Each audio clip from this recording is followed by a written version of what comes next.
twisting hard where the shadows lie.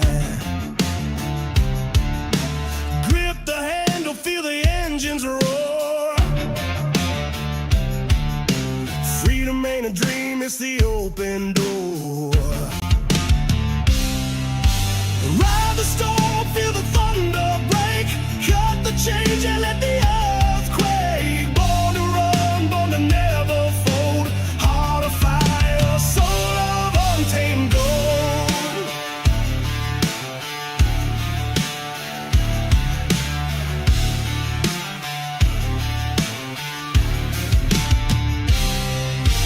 Night's a beast, it devours the weak.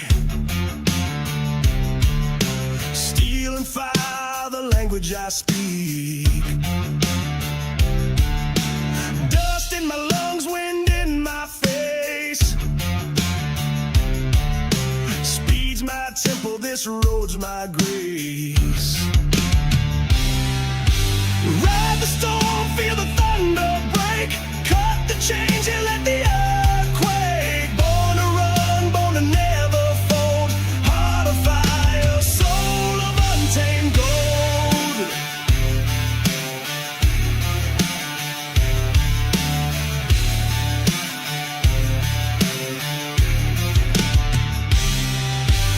Ain't no cage that can hold me down.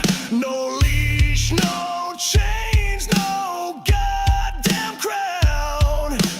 I'm a rebel, yeah, my spirit's raw. The world can't touch what the wild man saw.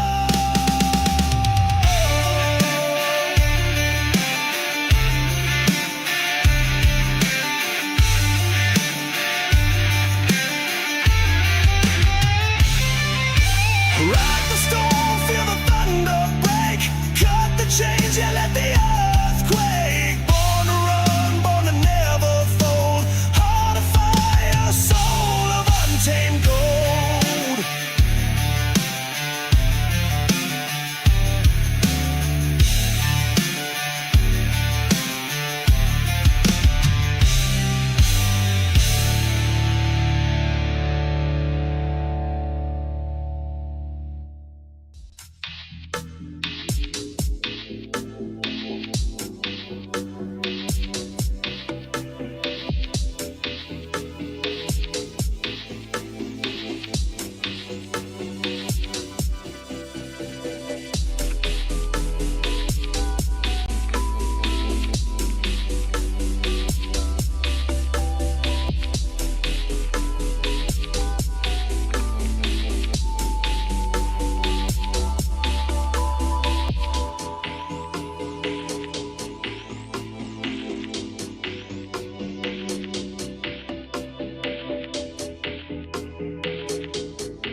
Craftsmanship that lasts a lifetime is Florida Cabinet Distributors. With over 20 years in business and 39 years of woodmaking experience, they proudly serve Northeast Florida to Southeast Georgia, delivering custom woodwork that combines precision, beauty, and durability. Whether you're dreaming of a custom kitchen, bathroom vanity, fireplace and mantel, entertainment center, outdoor kitchen, or even a full library, we can build it at Florida Cabinet Distributors, exactly the way that you envision. Hey, no project is too big or too small. If it's made of wood, Florida Cabinet Distributors can make it. Call or text Steve today. Yes, they gave us his personal cell number, 904-874-3442. That's 904-874-3442 to book today. Florida Cabinet Distributors, craftsmanship that lasts a lifetime.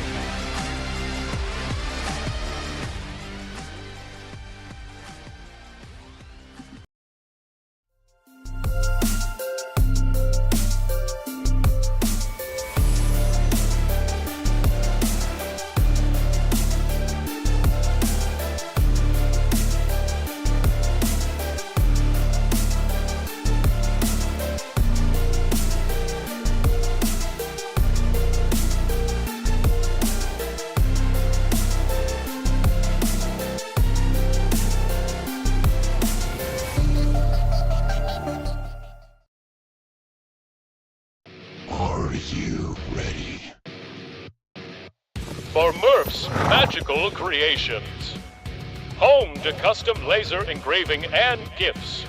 This veteran-owned and operated company engraves for all occasions. If you want one of Murph's Magical Creations, call the number on your screen or commission through either Instagram or via email. Murph's Magical Creations, made with love for you.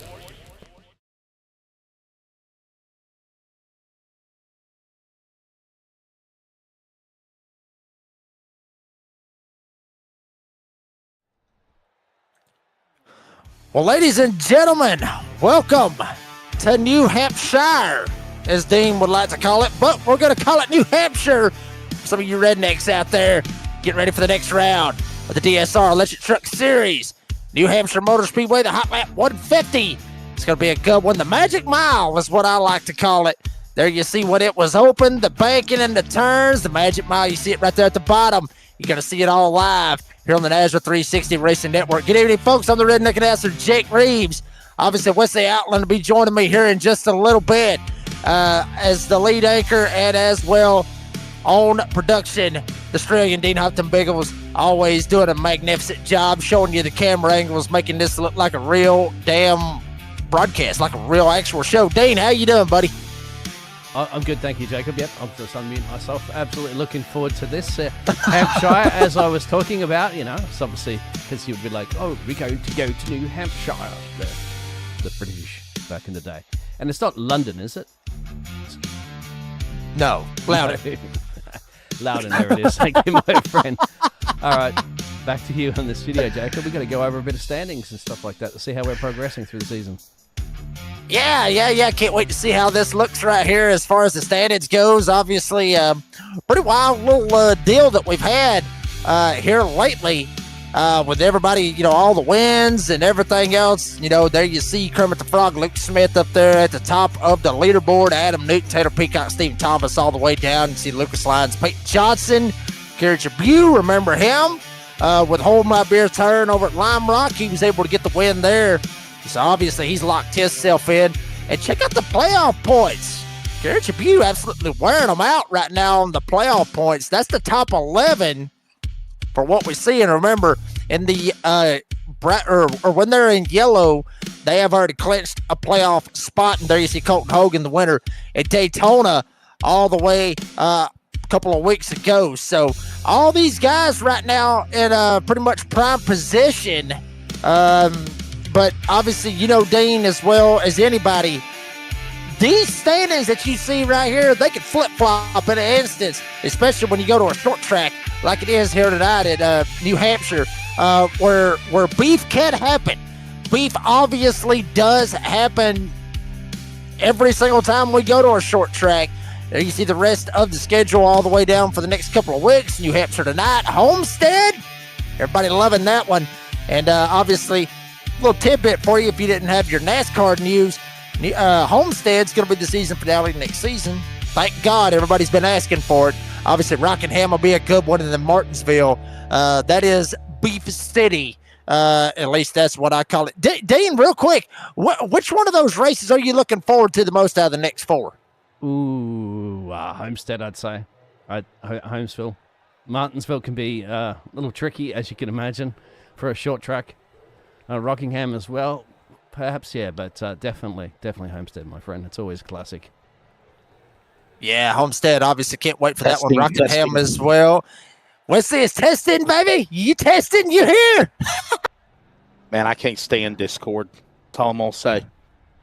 I got a beef with Discord. You got beef? Yeah, it's always constantly updating and everything. Yeah. My goodness. We got beef. We didn't even went green and we got beef. Well, we welcome you to the Blanchard's Towing 250 here tonight at New Hampshire, and ready to watch what happens. New Hampshire Motor Speedway. This should be a fun one. We really going to go 250 laps at the Magic Mile tonight?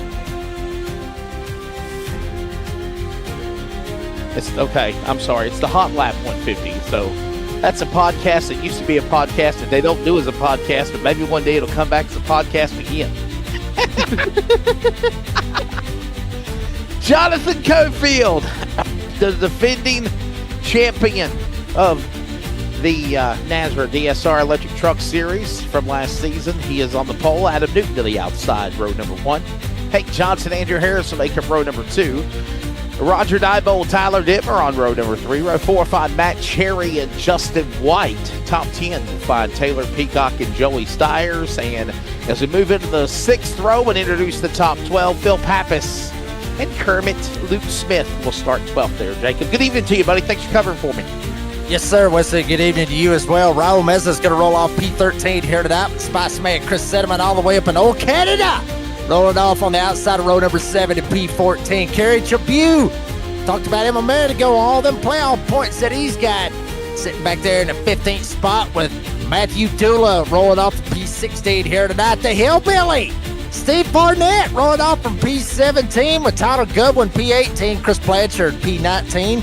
Justin Lumpkin, OJL back there in P20 outside of row number 10. Shane Scott, Brady LaBeouf, the boss man, making up row number 11, 21st, 22nd. Triple J, Jeffrey Johnson Jr., and Cody Knott. Ironically enough, Brady LaBeouf, Cody Knott, they're going to be starting right in the same area, I guess you could say, back there, 23rd, 24th. Yeah, that'll be fun. Good to see the bosses of NASRA right there alongside one another in row 12. Row 13, Lucas Lyons and Joshua Suss, Dan Hagan, Stephen Thomas. Row 14, top 30. We'll find Colton Hogan, Chad Ross, Ryan Dillabo, and Mr. Larson making up row number 16. Row 17, Aaron Van Rottel and Buzzy Mongold. Shane Trotter and the all-time starter of NASRA, Robert Richards. He'll fire off in the 36th spot there. Rest of the field? I'm sorry. Rest of the field will find. Rest of the field will find James Kaufman, Timothy Hammond, and Mark Morton. 39th. Mr. T.J. Moore is the race director. But man, that's still a good number. 39 trucks ready to go here at New Hampshire tonight. Here, Jacob. Yeah, 39 trucks on the Magic Mile. Dear God, hopefully it doesn't turn into a chaos thing. Much like what we saw last week at Talladega. I mean, you go from a 2.66 mile all the way down to a mile short track. You see your stages, and planning on stage 1, stage 2, staying green. So there won't be a caution thrown at those stages at 50 and 100, and then go all the way to 150. So it'll be 50 laps. A stage, more or less, with 5 sets of tires and 70% on the fuel capacity. I think it's going to be more about the tires than it's going to be about the gas, honestly, Wesley. Hello to Wancho Gaming. He says, what's up, fellas? Ready for a great night of racing? Go Scott Hogan. Shack Attack TV says, I'm back. All right. Well, welcome back, wherever you were. Ready to go 150 laps tonight. Hey, by the way, remember, this was the week scheduled that we should be running Talladega, and the king of Talladega this week tonight was supposed to be another qualifier night. But remember, that has been postponed until Thanksgiving weekend. Thanksgiving week, for that matter, actually.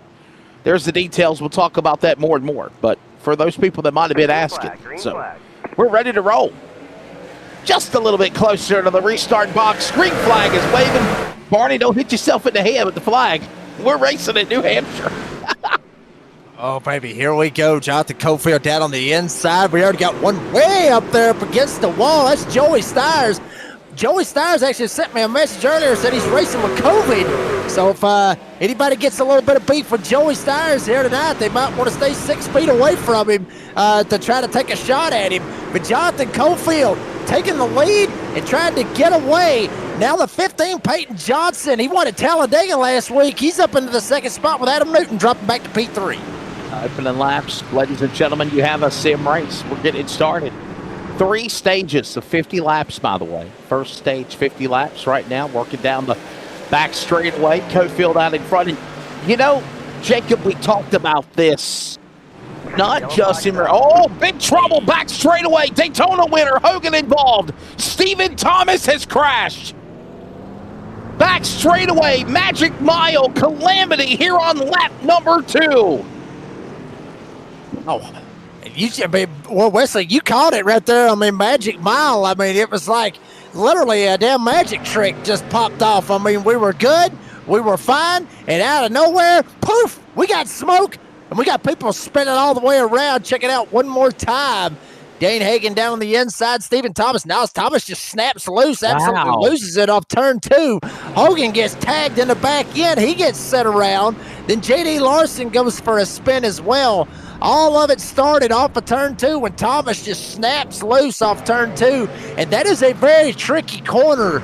Coming off 2, getting on the throttle, trying not to crack the egg. I've talked about numerous times. Watch the wheel already. He's already kind of jiggle too much. Oh, wow. Kicked to the right, got on the throttle. It's game over after that. Yeah, trouble already, no doubt about it. Multiple trucks involved, as we mentioned, including another look at it, Colton Hogan, the Peterbilt. I ain't a Mac, I'm a Peterbilt, for dang sakes. Turn on your headlights. I watched that all day today. Quote that movie, brother. That's Cars. Yes, Another look at it again. By the way, Colton Hogan, Buzzy Mongold, J.D. Larson. There's a look at it again on board with Mongold. Oh, boy. Oh, boy. Ooh. Man. Caution early. We need to pause for station identification. Stay with us if you're listening on the radio.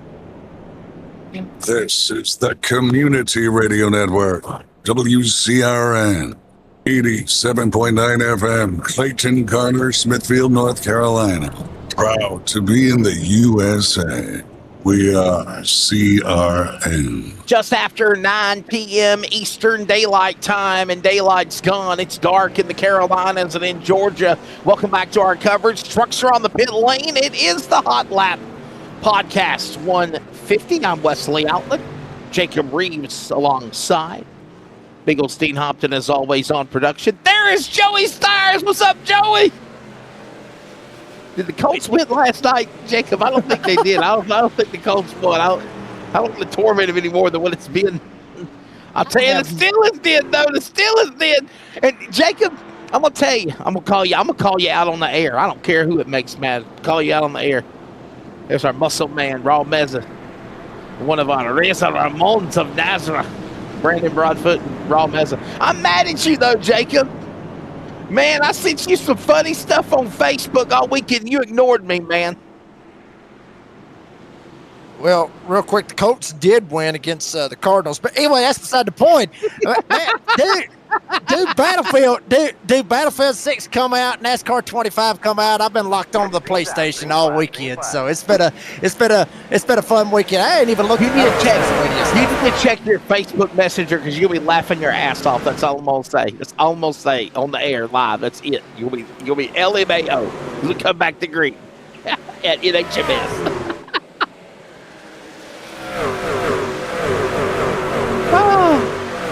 And I will tell you that it refers to Alabama. I will say that much. So, anyhow, let's go back underway as we roll off turn 4. Lap number 6 of 150. Luke Smith, Kermit. What are you laughing? How much stuff? No. I'm trying to. Damn, you sent me a lot of stuff. Anyway, Kermit the Frog up there on the outside. That to tell you. Yeah, I'm sorry. I'll have to check that out here in a little bit. There you see Taylor Peacock down on the inside trying to make it happen with Luke Smith, Kermit the Frog. There is Justin White and the 2 trying to make it work as well. And, you know, Wesley, here in New Hampshire, I mean, a lot of these, you'll see it. It used to be just everybody just pin it down on the bottom side, down the center where Grandpappy has the moonshine from Granny and just ride. Not anymore. Now you can go pretty much anywhere. Used to see them literally pin it down on that white line.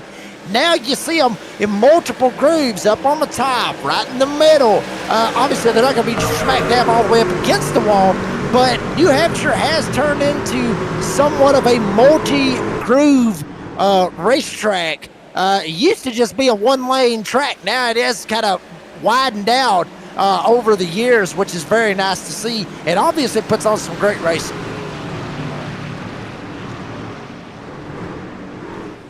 $50-lap stages. By the way, what's interesting is stage 1 will go green, stage 2 the glass mechanic, then that stays green, and then basically there's going to be stages that are green flag, and let's just be honest here. Unless there's a caution on its own, Jacob Reeves, we could literally have like a green to checker 150 lap race.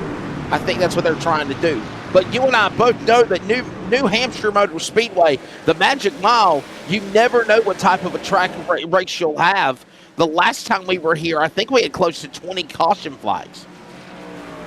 Yeah, I mean, but, you usually get that, honestly, Whistler, when we go to short tracks, like, obviously Martinsville's coming up here in a couple of weeks as well, and that's always a caution killer, if you will.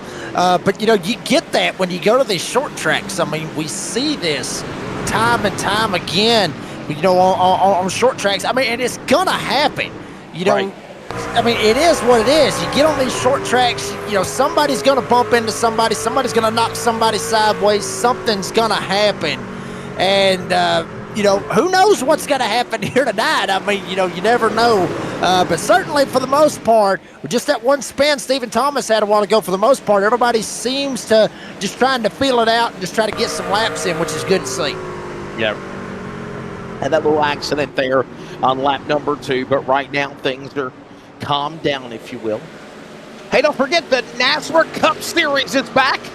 Dean Hopton, Jacob Reeves pops in sometimes. Myself, Wesley Outland, invite you to Dover Motor Speedway. We go from the Magic Mile tonight to Mile Munster, Dover, another mile track, concrete oval on Wednesday night in the Cup cars. And don't forget about the NASRA Cups Truck Series. I heard Daytona last Friday night, Jacob, was quite eventful, as it always is. I mean, it always is, obviously. With Daytona, I mean, you just never know what's going to happen. Much like when you go to a short track, you never know what the hell is going to happen.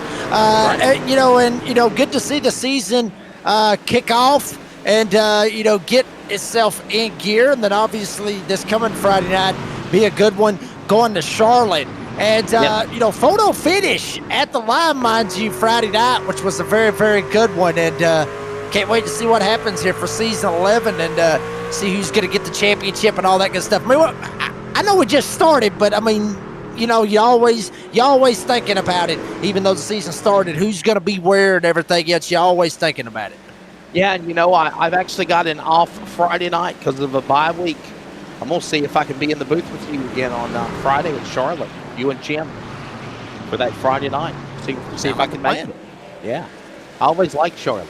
There's Justin White, by the way, the man that is behind the NASRA Cup Series, presented by Florida Cabinet Distributors. And he is driving the Cups Toyota number 2 right now in 6th. Everybody's single file around the racetrack. Behind him, though, side by side, Cherry and Diebold there for a minute. White, Smith watches on going to 1.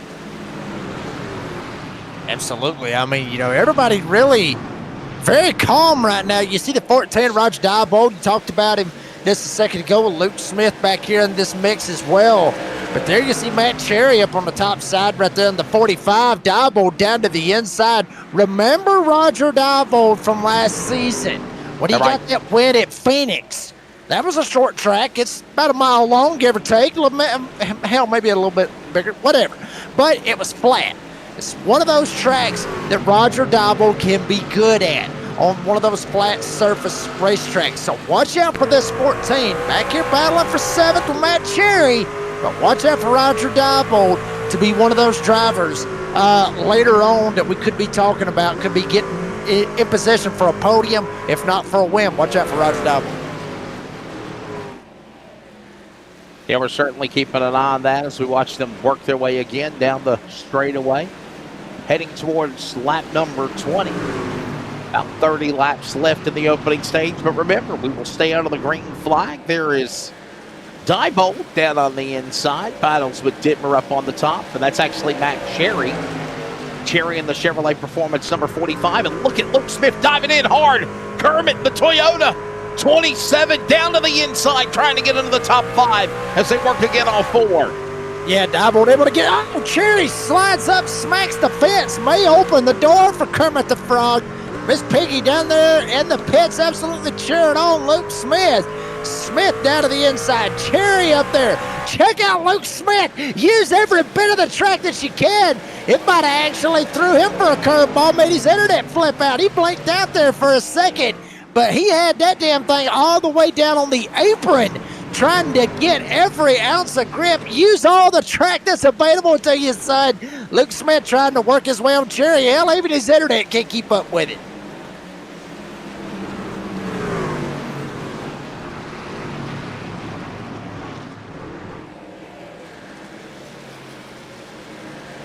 Man, what a solid run right now for those drivers, Cofield.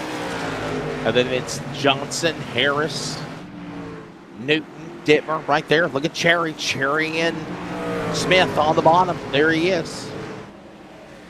Nice. Look at the information, race information for tonight. Length 150 laps, 5 sets of tires. That is the original set you qualified on, plus 4 more down on the pit lane. 70% fuel capacity, so you're not at 100%. Which, what are you thinking, Jacob, about what, 30, 35 laps on a tank of fuel at 70% they could run on when they come to the pit lane? Somewhere in that range. I'd say, you're about right there, maybe about 30, 35 laps. That's probably what you're shooting for on this one. But, but it's like I said, the tires here is going to be the most important thing, especially if you abuse them. Obviously, this track, was repaved, a long time ago, so there is some age here to New Hampshire. So there will be that iffy portion of it. I mean, the track temp out there, 91 degrees. That's going to play a big factor into the grip levels and how everybody's going to drive, all that good stuff. But one thing I do want to mention, I saw it just a second ago. Roger Diebold was able to make the pass on Justin White. You see Luke Smith going by him. But I remember, everybody remember when I talked about the multiple grooves. Look at Diebold. Hell, Diebold's taking it all the way to the top side. He went through 3 and 4, and he diamonded the corner. What I mean by that is he went in on the bottom, he slid up, and then was able to arc the truck down and come off on the bottom of the racetrack. So you can do that, especially here at New Hampshire. You see it all the time. You see drivers diamond the corner, much like you'd see at Martinsville as well. So this place has widened out over the years, and it's very good to see because it obviously puts on some great racing that we're seeing here tonight.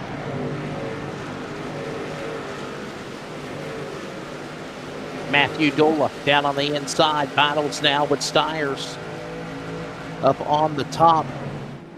Sorry, that's actually Peacock. My apologies. Trucks look a lot alike. It's the 81 and Taylor Peacock. Got God in my ear telling me. Thank you, Dino. Appreciate it. That is not Stiers. That is Peacock, Wesley. Thank you. The spotter there. We have 4 people here. That was my Darth Vader impersonation. I am your father. Yeah. Look at Dula now. Opens the door to Kerry Trevue as well. In the 7, we're going to go 3 wide with Lyons up the middle. Pappas on the bottom in the 88 machine. Look at this here, Jacob.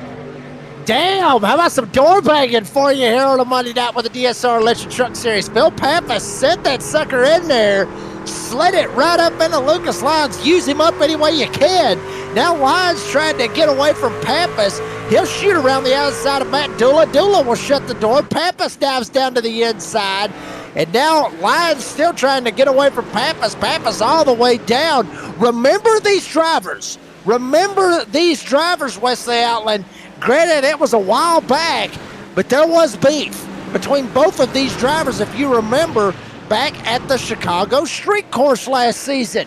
Both of them had beef. Remember, Lyons, he got sent, he sent Pappas, and then Pappas sent him at the end of stage 2. Somehow, some way, both of them got mixed up at the Chicago Street Course. So I'm sure maybe there's not a whole lot of love lost there. Then again, maybe hell they forgot about it and I just remembered it. But there can be scores that can't be settled because I've said it before. Race car drivers, they don't forget. They don't forget nothing. So this could be one of those tracks where you got beef with somebody, you can pay them back easily. Yeah, we've seen some crazy things like that take place here at New Hampshire. Look at this now. It's Diebold There's the 14. Diebold up top. Got Dittmer in the middle. Tyler Dittmer's now got Luke Smith. That's the battle, by the way, for that spot, 5th, 6th, and 7th.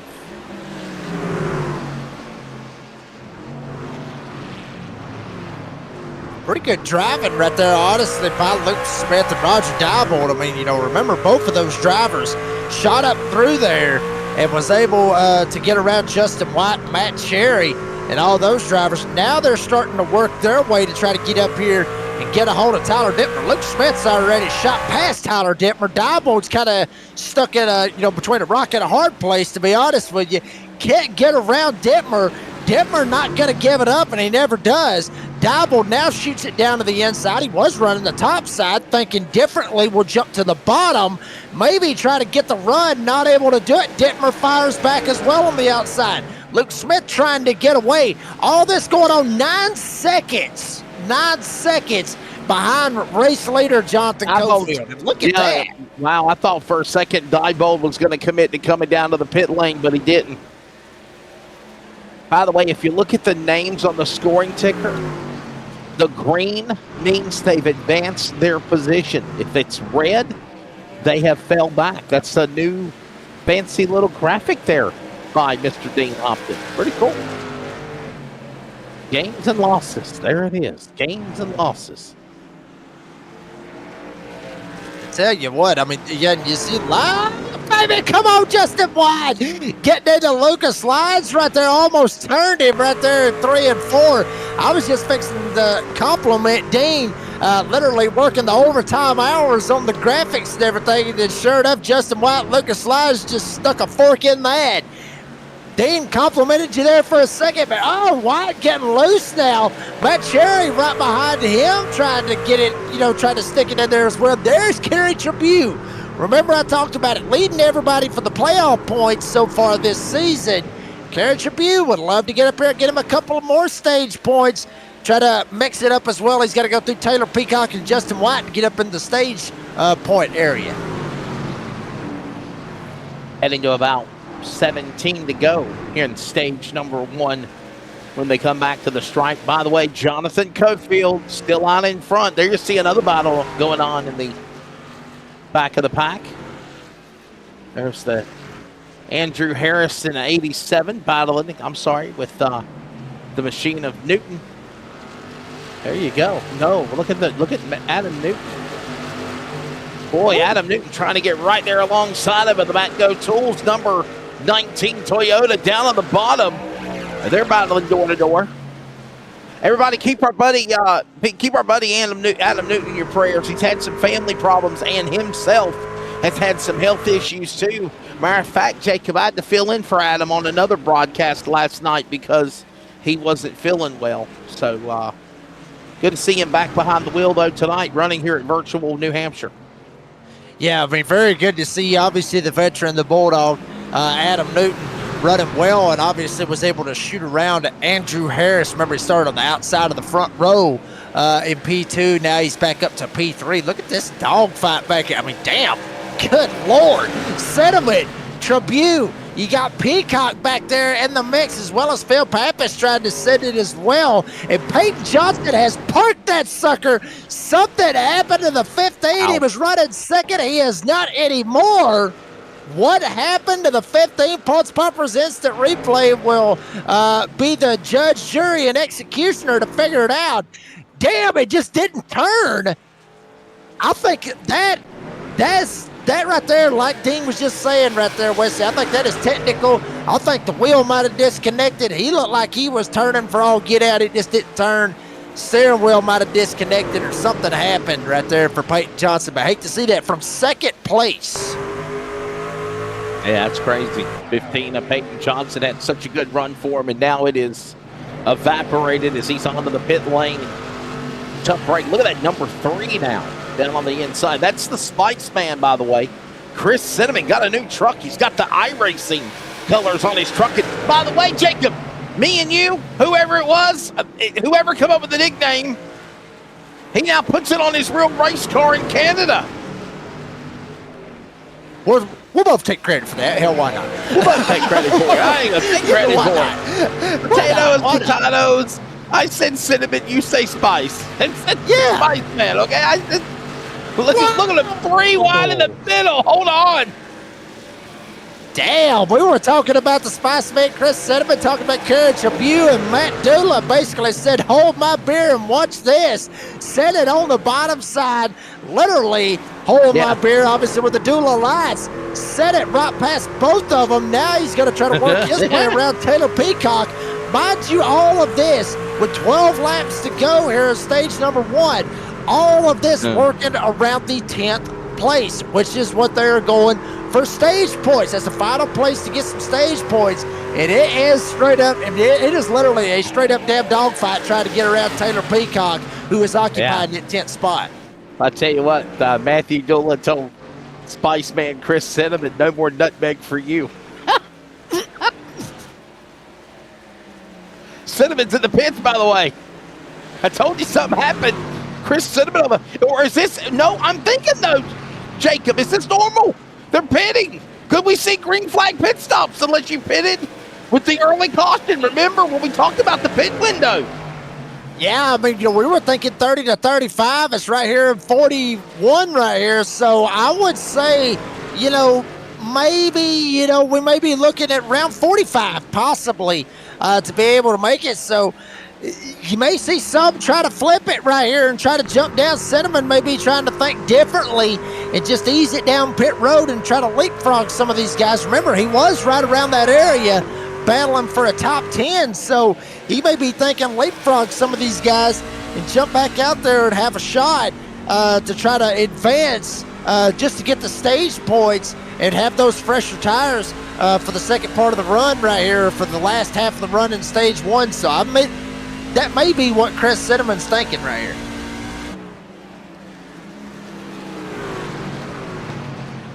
Hey, we'll keep an eye on that because right now we're literally heading around 42 of 50 laps in the stage. And remember, if we don't get a caution, we will not get a caution. We will go right into green into Glass Mechanic stage 2. And there's Jonathan Cofield.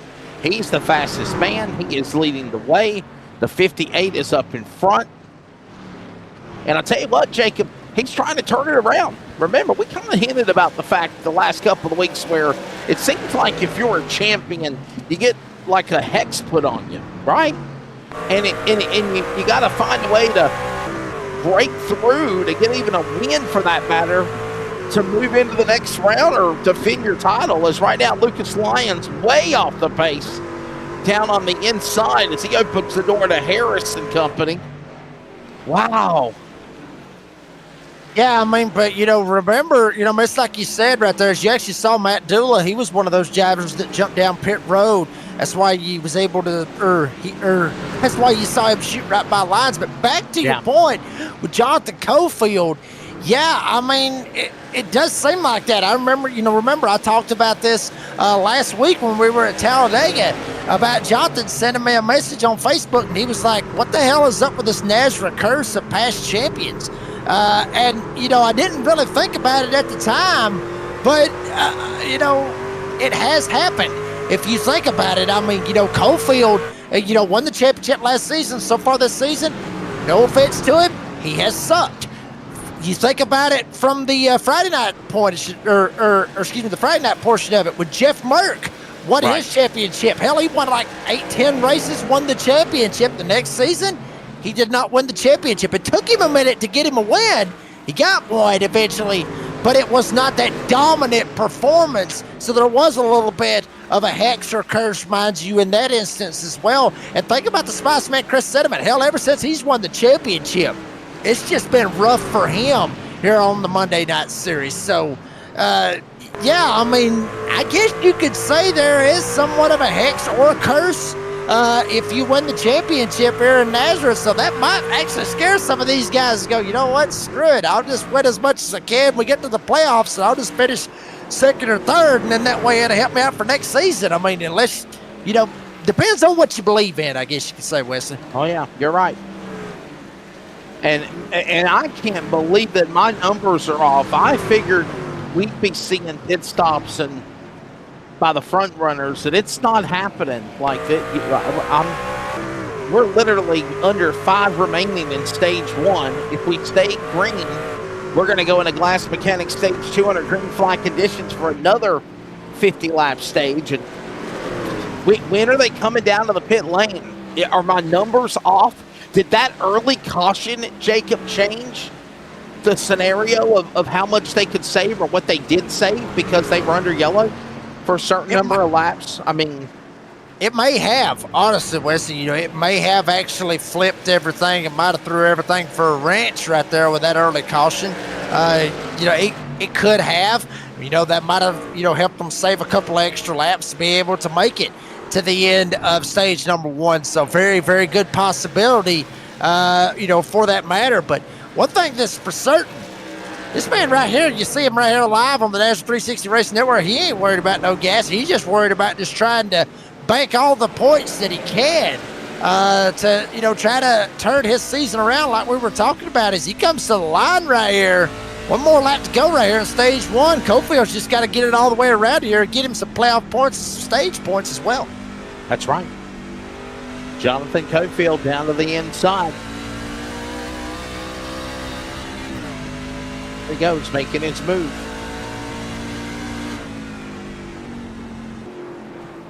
Down in the corner, here he comes. There's Cofield. Obviously, getting ready to come to the line. Final lap for stage number 1. Here he comes, across the stripe. He will lock it up and take the stage 1 win. The man out of Mumford, Alabama. If I'm doing the math, I want to say it's probably his first stage win of the year as well.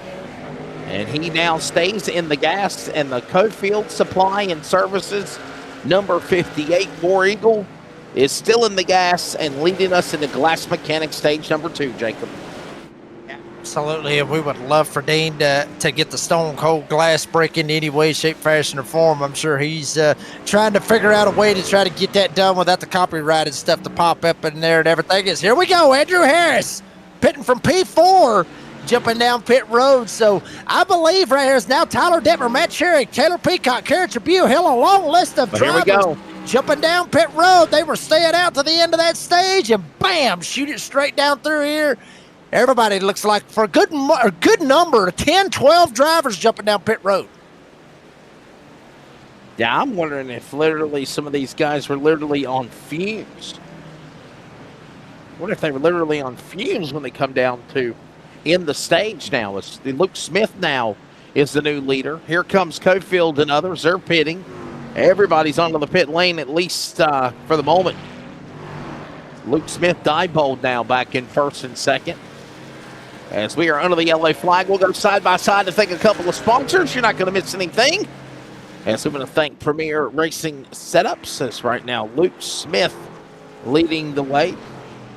Tell you what, though, Jacob, what a job. Now, here comes Smith now pulling in. Other drivers on pit exit as well, like Lucas Lyons and others. Roger Diebold will now cycle as the leader as they go back into turn 1 here. Wesley, absolutely. Me and you, we've worked together for quite some time. And, you were just fixing to say, what a job. And I think I know exactly what you were fixing to go with. I think what you were fixing to say is what a job by all these drivers here on the DSR Electric Truck Series for what they're putting on here tonight. Everybody remembers what happened. If I'm wrong, butt in and tell me that I'm wrong. But, last week is... Never mind. Never mind. We got a caution. Dan Hagan has crashed in 39. There he goes. As you see our photographer standing in his little perch down there at the safer barrier, got a good shot of it. Well, maybe he doesn't have a good picture of it. Freeze frame, freeze frame. You think I knew that song, did you? 80s song. Caution out. Oh, and obviously, Jacob, this changes everything with everybody coming down to the pit lane here for work and service. Yeah, I was going to say, everybody seemed like they kind of got their, stuff together from last week at Talladega.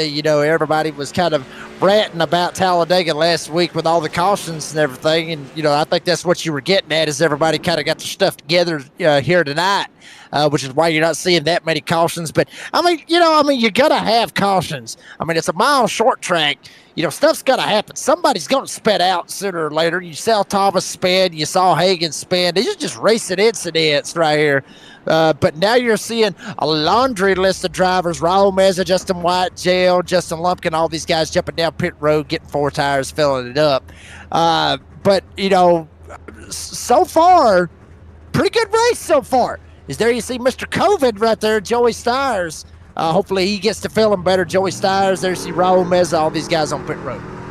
Well, something we haven't done in a while is take a commercial break. We'll do that now, and when we come back on the other side, Jonathan Cofield, Stage 1 winner. We chat with him, who, by the way, is back in the lead. Next. Craftsmanship that lasts a lifetime is Florida Cabinet Distributors.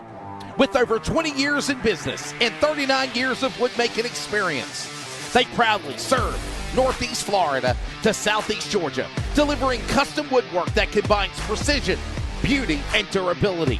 Whether you're dreaming of a custom kitchen, bathroom vanity, fireplace and mantle, entertainment center, outdoor kitchen, or even a full library, we can build it at Florida Cabinet Distributors, exactly the way that you envision. Hey, no project is too big or too small. If it's made of wood, Florida Cabinet Distributors can make it. Call or text Steve today. Yes, they gave us his personal cell number, 904-874-3442. That's 904-874-3442 to book today. Florida Cabinet Distributors, craftsmanship that lasts a lifetime.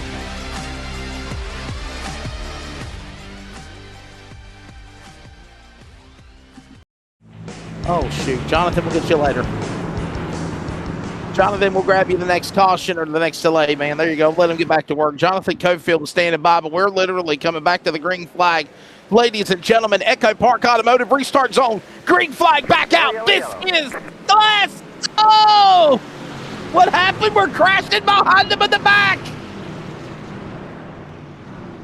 Oh, no. I guess you can pull Jonathan Cofield back in there now.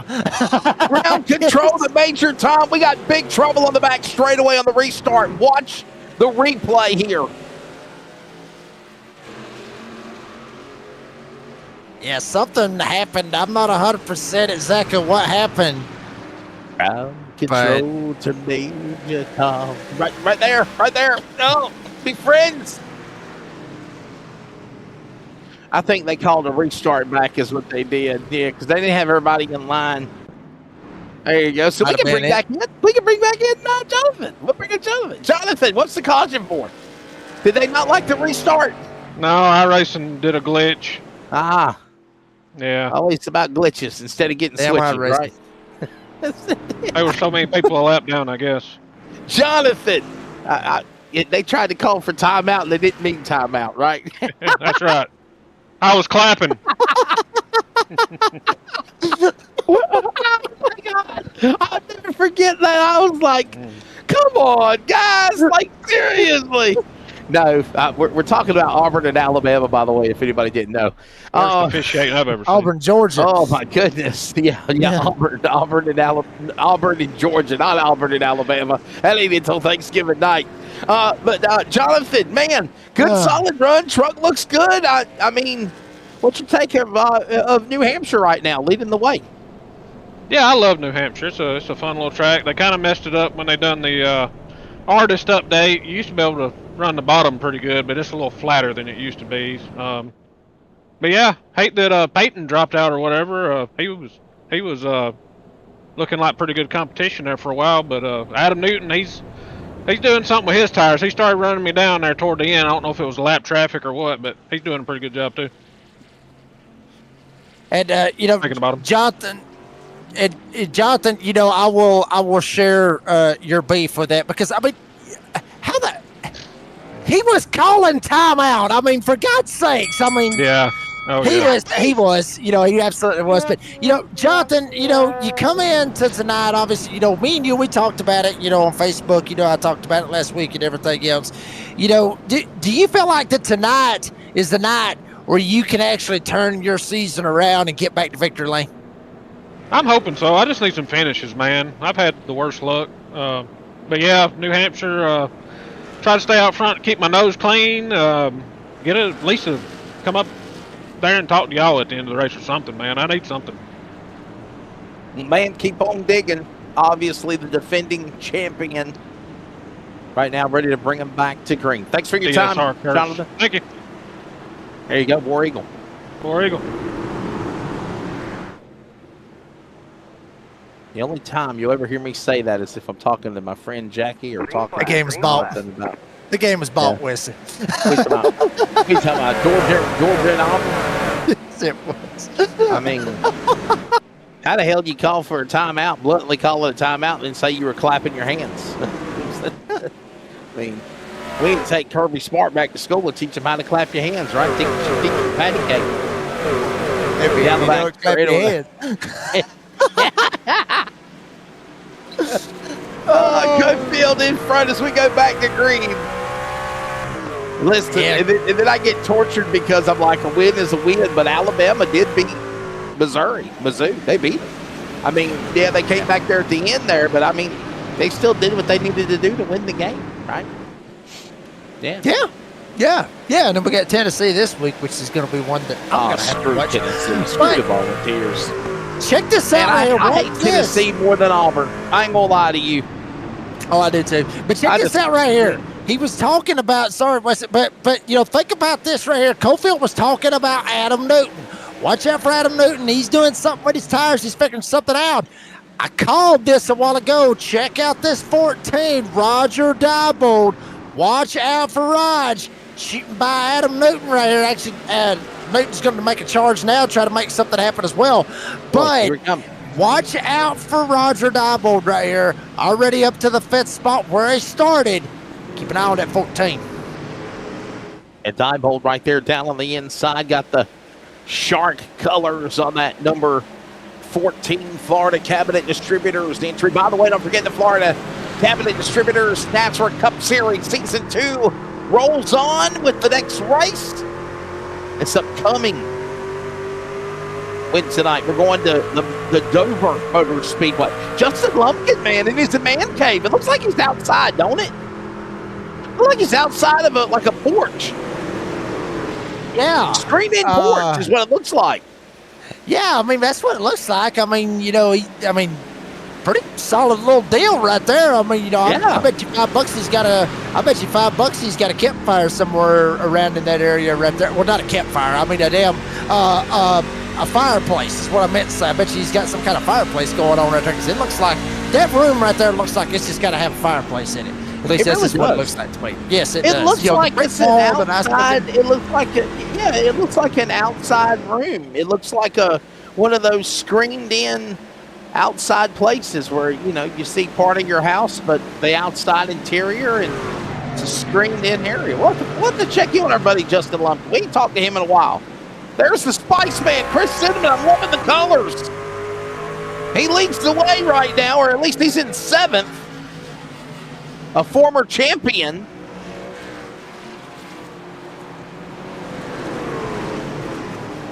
And if you get the chance, Man Cave Reviews by Jake and Wesley, 1-800-MAN CAVES. There you go. Or a Man Cave, 1-800-MAN CAVE. Hey, believe it or not, if you actually type that in, I'm sure you might actually be able to call somebody, because the numbers line up perfectly right there. You won't get us, but you'll get somebody, I'm sure. Damn. Call 1-888-MAN-CAVE. That's Man Cave. And there is Buzzy Mongold's Man Cave right there.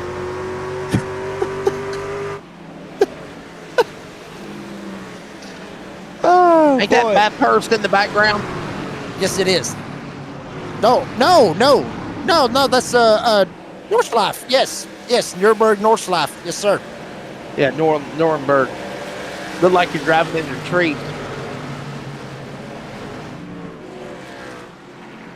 No, it's New Hampshire. It's New Hampshire.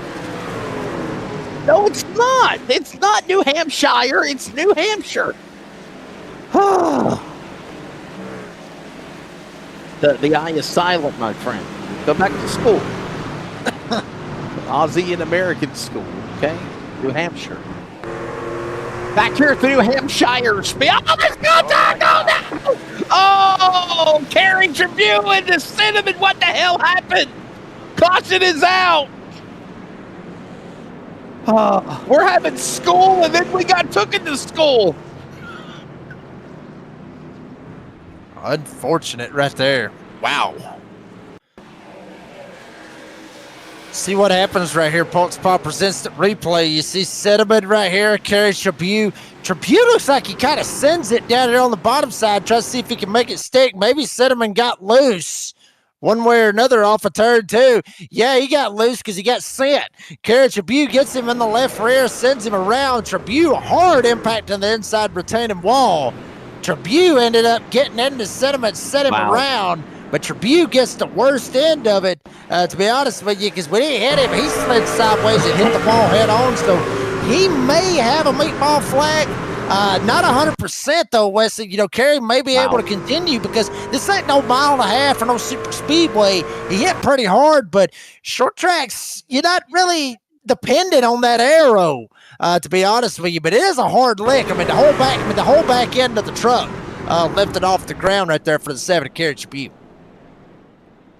No, there's caution. Third one of the race, or fourth one of the race. We'll bring him onto the pit lane here again. And while we're doing that, let's bring in Justin Lumpkin. Justin Lumpkin, tell me about your man cave.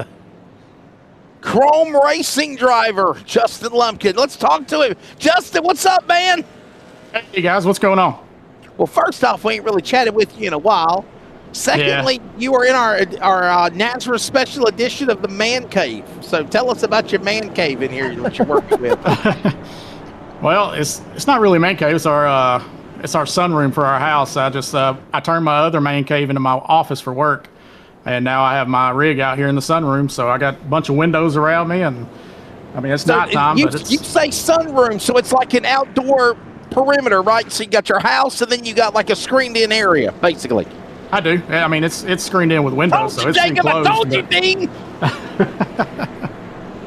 But you don't. Do you have a fireplace, Justin? We don't.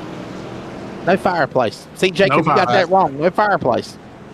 Yeah, but Wesley, the good thing about it is that I actually did Google 188 man cave, and nobody come up with that number. That is not even a number. So we can make that happen. We can make it happen. 188 man cave right here to do man cave reviews and all that good stuff. But what about 1-800 man cave?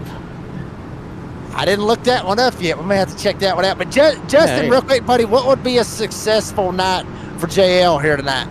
I'm terrible here, man. I rely on strategy to be up front, and a top 10 would be a win for me. All right. There is that man cave, 1-800 man cave, and that will contact you to a place called the 1800 Tequila. So we're not going to call them. Justin, thank you for your time, buddy. Good luck the rest of the way. Thanks, sir. Blue Line Racing, our buddy there. There you go. Actually, it's with Chrome.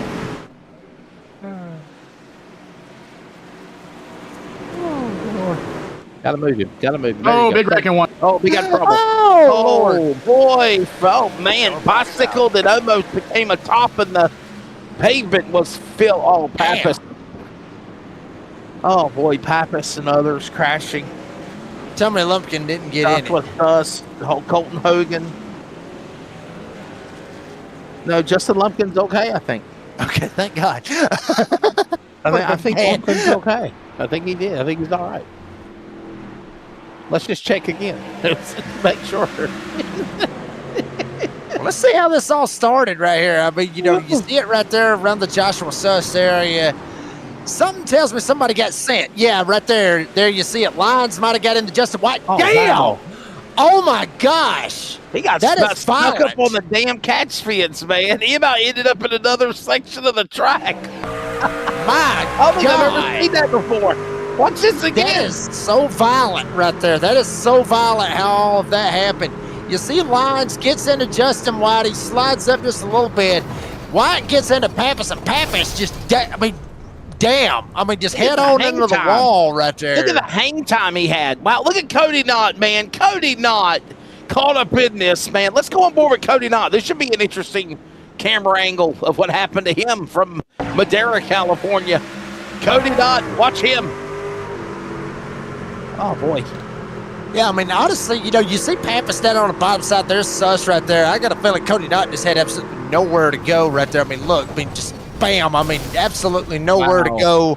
Shoots up. Hogan involved. Sus. There's Chris Cinnamon. Ross, Cinnamon, Meza. Meza actually snuck by it just a little bit. But some of these drivers, I mean, just innocent bystanders right here. But, all this happened with this move right here. Lyons sees an opportunity, jumps down 3 wide. He hits the apron a little bit. No, he didn't even touch him. Well, that coated him, but, I mean, he never touched him. But he gets into White. White hits the inside wall, sends back up, gets Pappas and others. But that's something we're going to have to watch out for here tonight, Wesley, is on some of these restarts with guys going down and getting that opportunity to dive it down there and try to go 3 wide going into turn 1. We're going to have to watch out for that all night long. Telling you what, man. My goodness. Another look at it again. Wow. J.D. Larson. Oh, boy. Man, how about that first stage? Well, 1 caution, and now stage 2's multiple yellow flags. And this is the reason why they say we don't need to worry about calling the stage caution because we got our own stage caution. Oh. Yeah. You ain't see us ref Colton Hogan. I mean, he's got nowhere Lucas to can't go. see when his head is 100 feet up his rear. Room war. He's mad. We got beef. We got beef? Cue it up. We got beef. Got stuff. We got beef. Oh, and we got green. So somebody's mad at Lucas Lyons. That's all I can tell you. Or Luke Smith, one or the other. The force is strong with you. Luke, the force is strong with you. Maybe. I can't Oh, back other way.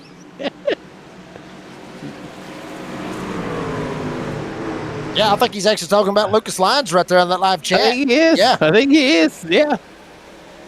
Boy, look at Brady LeBoeuf. Oh, slung like a rag doll down on the bottom. Look at that. See? He pops back into view. Brady LeBoeuf, all right. Wow. Here we go.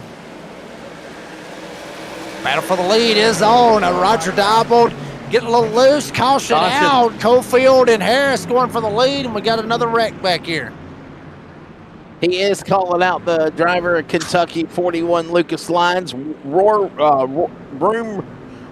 War says my 2-year-old has more patience than the 41. So, all right. Maybe we're seeing some. Maybe we're missing something. I don't. Did the 41 cause that wrecking thing? Let's watch this. Yeah. As well. Yeah, we may be able to go back and look at it, but let's see what happens right here. Oh wow, they're wrecking up the front of them. Yeah. I mean, you see the smoke. Blow the whistle.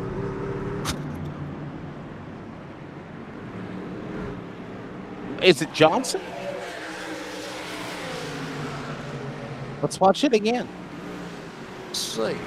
I want to say it was Johnson. I really do in 33. I could be wrong, though. Watch this again. It could be right. I was up the road. No, I was up ahead of him, actually. Yeah, my apologies. He did go to the bottom of the racetrack, but, man, who was it? Who are you? Is it the 1? Maybe it's the truck 1. He's got damage. Cue up truck number 1. He's got damage. Hey, let's see if it was him. Hey, wait a second. Live chat saying something about the 41, so maybe Lyons might have got into somebody. The 41 and the 1 right beside each other.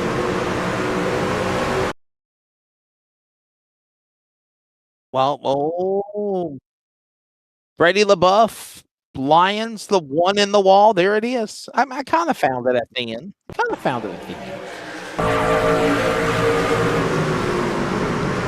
See right here, I mean, they're 3 wide.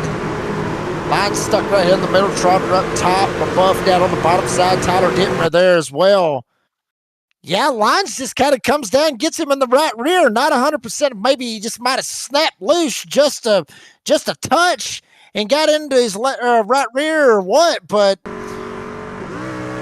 now the live chat's starting to light up right here as they're actually going after him. That's the second wreck that Lucas Lyons has caused.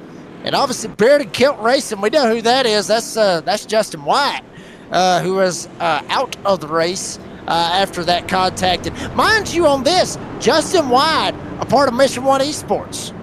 Okay. You want to think about that for a second. Justin White, a part of Mission One Esports. Who owns Mission One Esports? Brady LaBeouf. So he literally knocked out 2 drivers on the same team. He has 2 brain cells and they're fighting for 3rd place. I mean, I got a feeling we're going to be lighting this up for a while right here. We got beef. We got beef out there. I'm telling you, we got it. That's all I got to say. Olay. Olay, everybody. Olay, baby. Olay. Oh. Cofield up in front. By the way, we are heading towards... we are in the second half of this race. Just want to let you know that. We are in the second half of the race, so we're halfway home. We are, though, heading towards lap 100 in about 18 circuits. Remember, Glass Mechanic Stage 2, 50 laps. No yellow flag. We're back underway. No yellow flag to end the stage is what I meant to say. Part of the fun. We've had caution.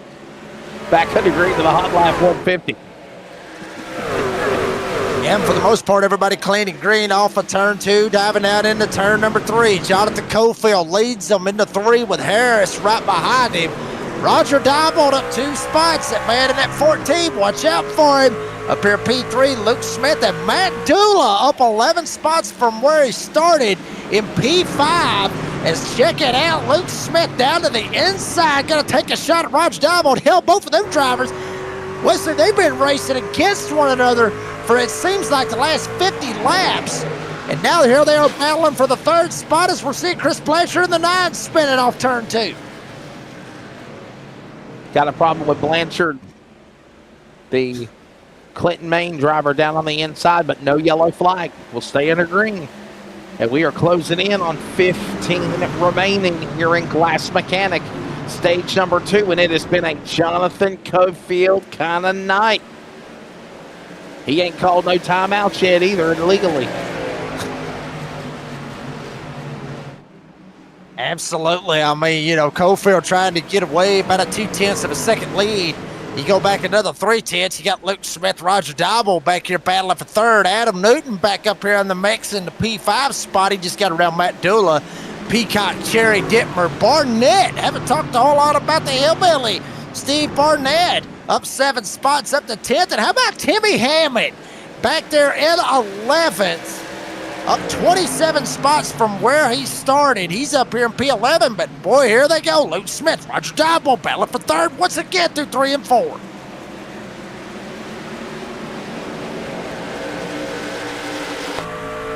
Up against the outside safer barrier. There is Blanchard. Luke Smith, I'm sorry. Diebold behind him. Up in front of them is Harris. We need to pause for station. Hold that thought. Bill Hillbilly, Barnett involved. Matt Cherry, caution out. Number 7, 13 to go in stage number 2 at New Hampshire, and we'll be back. This is the Community Radio Network, WCRN, 87.9 FM, Clayton, Connor, Smithfield, North Carolina. Proud to be in the USA.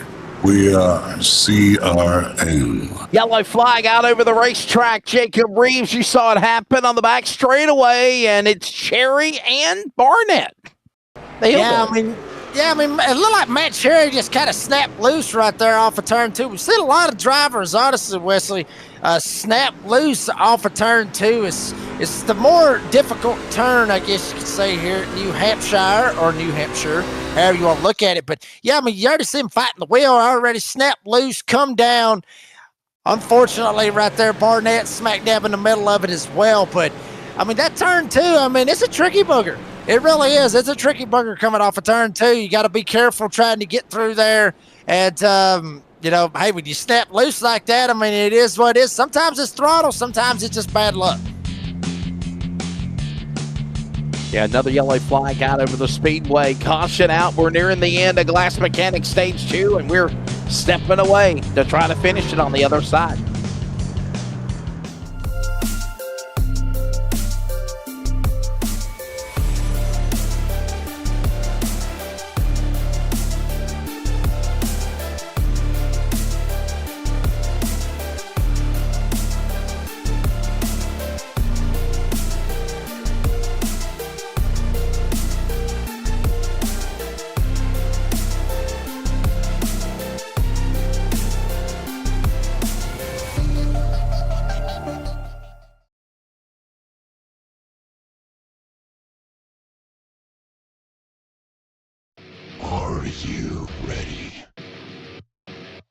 For Murph's Magical Creations. Home to custom laser engraving and gifts. This veteran-owned and operated company engraves for all occasions. If you want one of Murph's Magical Creations, call the number on your screen or commission through either Instagram or via email. Murph's Magical Creations, made with love for you.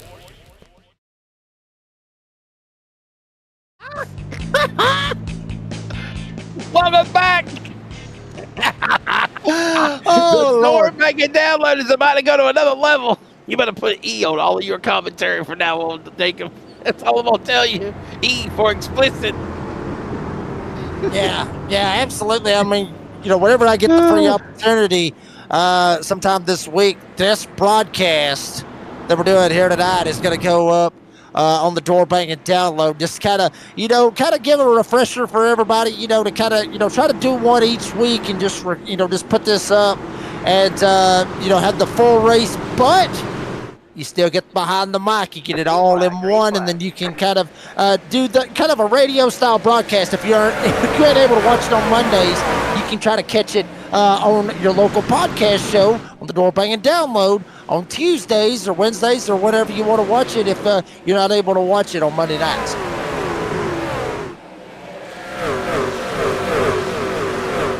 And laps to go.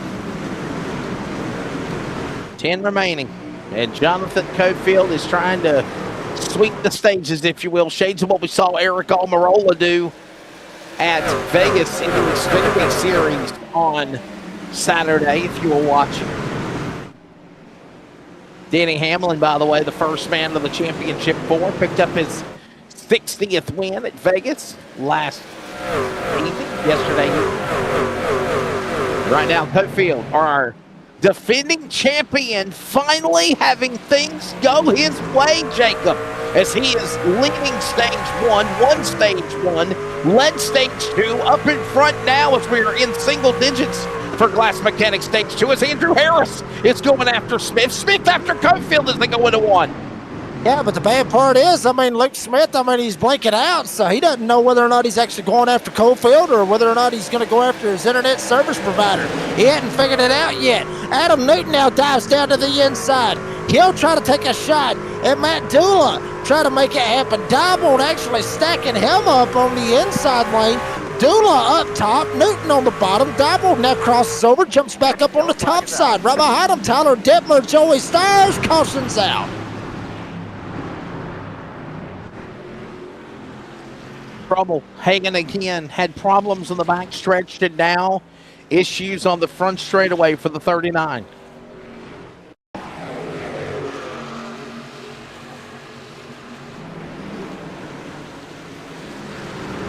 They're still going to have, I think, a few more laps to go here because they're 6 laps left before lap 100. So I think they'll be fine. And remember, no caution right for there. stage 3.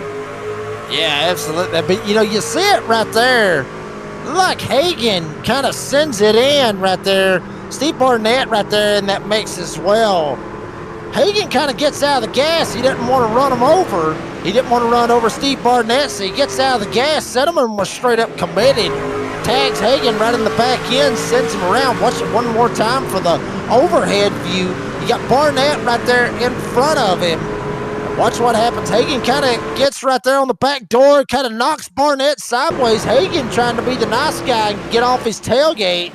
Cinnamon couldn't see it because, I've talked about it before, Wesley. It's hard to see through somebody else's truck. I mean, I said it before. I said it to my son, this past weekend. Your daddy wasn't no glass maker. Well, they didn't make his damn trucks out of glass neither, so it's kind of hard to see through them. And Cinnamon was just kind of at a bad spot right there. He couldn't see what was going on ahead of Dan Hagen, and ends up tagging him and sending him around. Get off your keister and go to Heaster. Pit stops are being done. Boy, they are lighting up the chat box tonight. Holy camoly.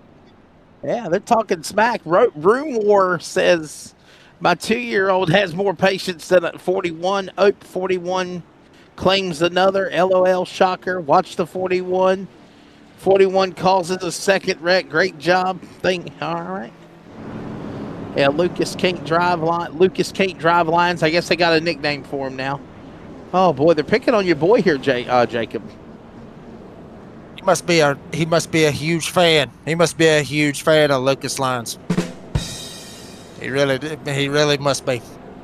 Room War says Jacob needs to ask a certain someone to join him as a co-host, and then it would be very wild. Who are you wanting to ask to join as a co-host? Well, I know who they're talking about, and to be honest with you, it's probably the same guy. Is it Wesley and Jake? Jake and Wesley? I mean, it's not us, is it? Well, I'd be all for that. I mean, but I never really thought about having a co-host on the door banging down low, but there is a certain someone that has asked a couple times. Well, there was once, now twice, from what it seems like, that wants to join. I'm gonna kind of keep that secretive because maybe in the works on it, depending on scheduling and everything else. I talked to him about it. It just depends on his schedule and my schedule and just some other things. But we may try to get something a little fired up, get something light up, and may have a co-host on DBD here pretty soon to just kind of change things up a little bit. There you go. I mean, when you have your beer buddy segment, it's like you have somebody, popping in to say how you feel. How do you feel? What's going on in your life? By the way, we are back underway in stage number 2, heading into stage 3. And look at now, Luke Smith, Kermit the Frog with the melon head in second spot right now. Looking good. Running down Cofield. Can he run him down and take that stage away, though, Jacob? It's question 2 to go. Yeah, I mean, Luke Smith, he's up 10 spots from where he started at. So, he is pretty much on a charge. He ain't going to get the stage. So we got a parking lot. Yeah, we do, boy. We got a big parking lot. Blanchard involved. Chris Cinnamon's involved. The Spice Man's knocked down off the spice rack again. So, boy, caution out. Yellow flag number 9. And this race is turning into the New Hampshire days of old, if you will. Barnett, Hagen, Larson, Cody Knott all involved. Watch the replay here. Oh, and by the way, this will end stage number 2. Codefield's going to win stage 2. And we'll go into the third and final stage of the race. Watch it again. Blanchard, Cinnamon. Ooh. I'm not sure if Blanchard might have hit the apron and just straight up lost it, or if it got pitched down there, or what exactly happened. Yeah, he just loses it. If you look right there where he's at, though, Wesley, right there where the dotted white lines is, going through 1 and 2, it looked like he straddled it. And what he's doing right there, Wesley, you talked about this before at certain tracks, but it's just the same here in New Hampshire. Down all the way on the bottom of the racetrack, it is flat.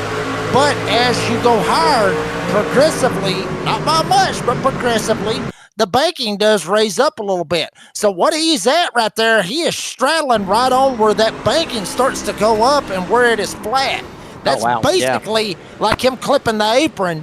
And that's exactly what happened right there. He straddled that, he straddled more or less the line, that seam from flat to banked, and it just got him all the way, it just got him all kinds of sorts of bent out of shape and sent him all the way around. You see Cinnamon right here. Bad spot for him.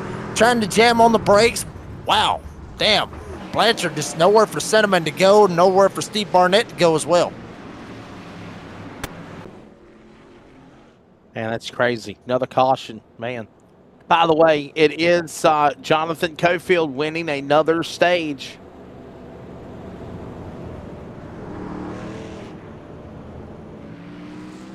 It's okay, Wesley. I'll be the one to say it. This has turned into an... Now I know exactly who that is. Who Now the I hell know is who it is. Room War? Who is Room War? I will say this much: you can't hide behind a username like unveil yourself. I'm not gonna unveil him unless he wants to be unveiled, but I think I know exactly who that is. That ain't If your he wants to copper, be is it? unveiled, It ain't Joshua Suss, is it? no. Okay. No, I know exactly who it is. I will say this. He has bet on DBD, and he is one of the... Oh, I know who Room War is. I know. I just thought about Don't say who it is. Let him say it if he wants to, but he is one of the most colorful guests that we have had on DBD. I will say that. And I'll give you a hint. He's a long time man supporter of NASRA too. Long time. Yes, he is. Yes, he is. Very much yes. I mean, he's down there in the damn trenches when it started. That's all I'm gonna say. That's Yes, your sir. hint. That's it. We're going to stage Yes, 3. 48 laps to go here at New Hampshire. Back to racing at the Magic Mile. And Jonathan Cofield would love to cap off literally the clean sweep, getting stage 1, stage 2. But he pitted right there at the end of stage number 2 and tried to make it happen. Looks like Luke Smith, he stayed out. So a couple of drivers pitted, some of them stayed out. There's Joey Stires, Roger Diable going for second. Luke Smith trying to get away. Dula trying to chase him with Dittmer and Brady LaBeouf up here in this mix as well off turn 4. Run straight away as we're closing in the under final 50 laps. Down into the corner. It is.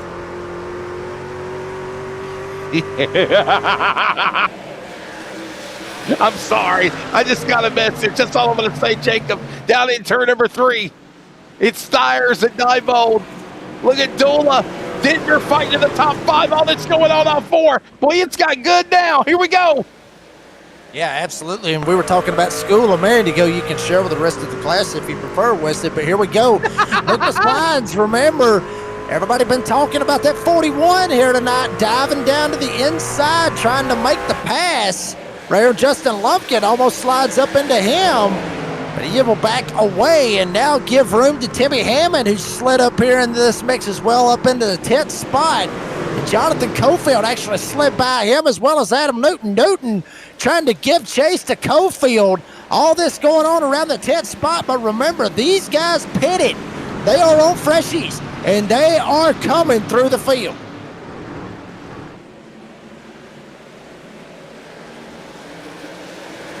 Down the back straightaway, they go into the third turn. There's Dula. Dula up high. Down to the inside comes Dittmer. Hey, there it is, the Hot Lap Podcast logo. As I told you earlier, it was a memory, and it was a show that became a memory. And it's a memory that they want to make it to a show again, eventually, right? Jacob, that's the best way to describe it. I mean, it really is. I mean, you know, and a great show. I've been on there as well. I would love I would love for the Hot Lap Podcast to come back. Obviously, give all its takes on everything going on in NASRA. So I would love to see that podcast come back. Hopefully, Brady and Tyler could get their schedules lined up and get it back going. I would love to see it come back. Hell, I'd like to be a co-host on there somehow, some way. I mean, it'd be cool to kind of get that thing fired back up. But here we go. Watch this right here. This is the man everybody's watching. This 58 of Jonathan Cofield trying to capitalize on a fastie right here in that 58. Joey Stires getting loose, shooting down below. Cofield's teammate up here with Bandits Racing trying to make it happen as well, with Lyons and Stires now mixing it up, and Cofield right behind them off turn 4. As boy, they are getting really tight right there between them all right there off turn 4 going into 1.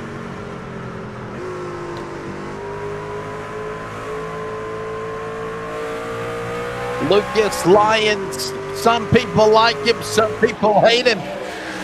Ask Rumor. He's now up to fourth, setting his sights on the original Virginia, now Washington driver, Tyler Dittmer in 4. And all the while, Kermit the Frog, Luke Smith gone, leading the way. 40 laps to go next time by when they come to the line. See, Lyons is going to shoot down to the inside of Tyler Dittmer. Now he will open the door, let Cofield slide by as well. Cofield going to dive down to the inside of Lucas Lyons, get him a twofer. Went around Dittmer, shoots around Lyons, but not clear as of yet. Now the 58 is clear. And Luke Smith's got to really be watching himself. Roger Diebold sitting up there in the second spot. Cofield will go to third, kick Lyons back to fourth. Luke Smith better be watching his mirror and watching this interval, because that 58 is a coming in a hurry.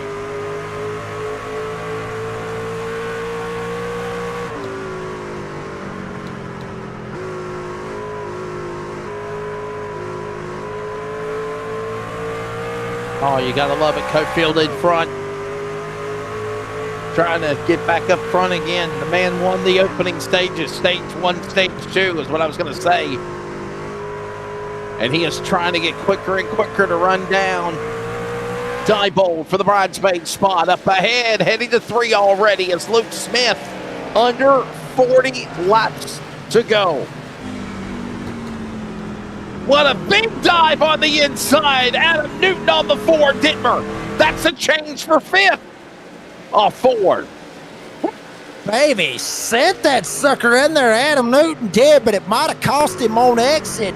Had to watch his apex, dove it down in there, didn't want to slide up and door Dittmer, but he sent that sucker in there. Might have caught Dittmer sleeping and might have freaked him out just a little bit.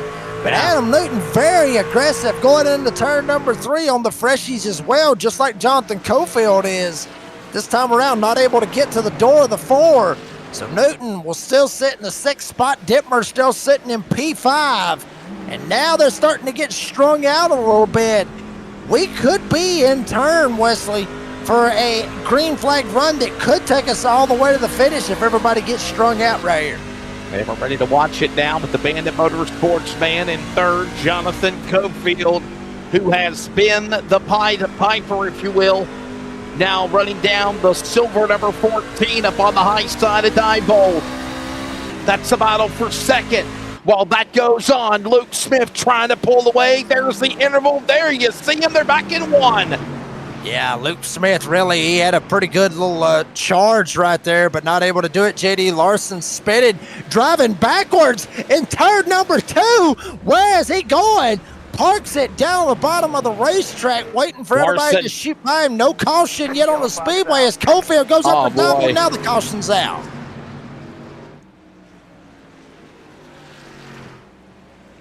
So the only thing I'm gathering, Jacob, is Room War is actually War Room.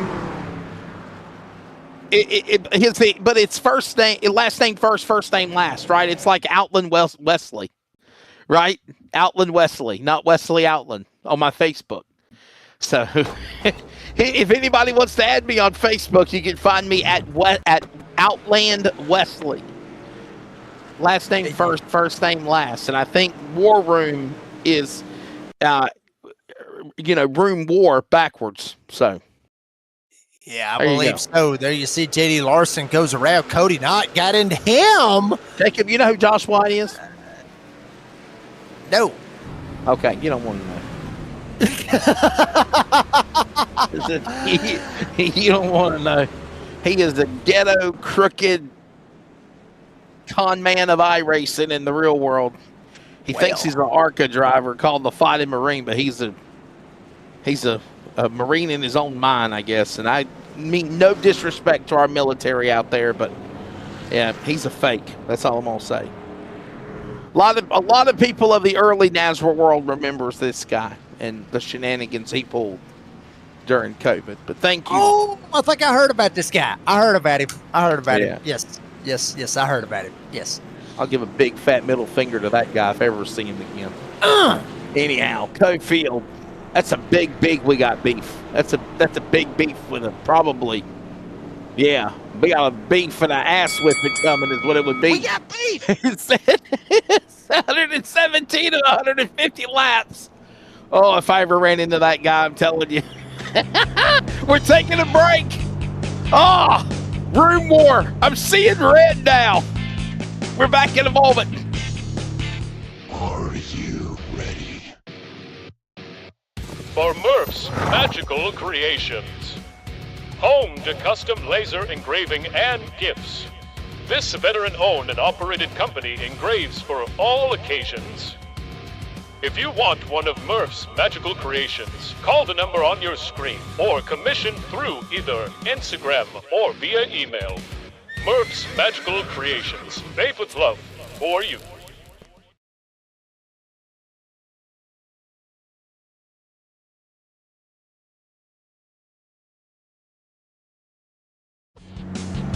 Piece of shit.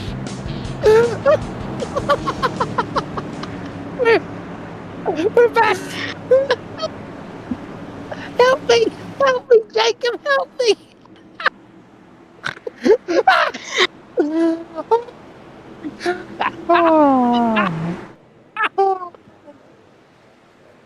I can't take it.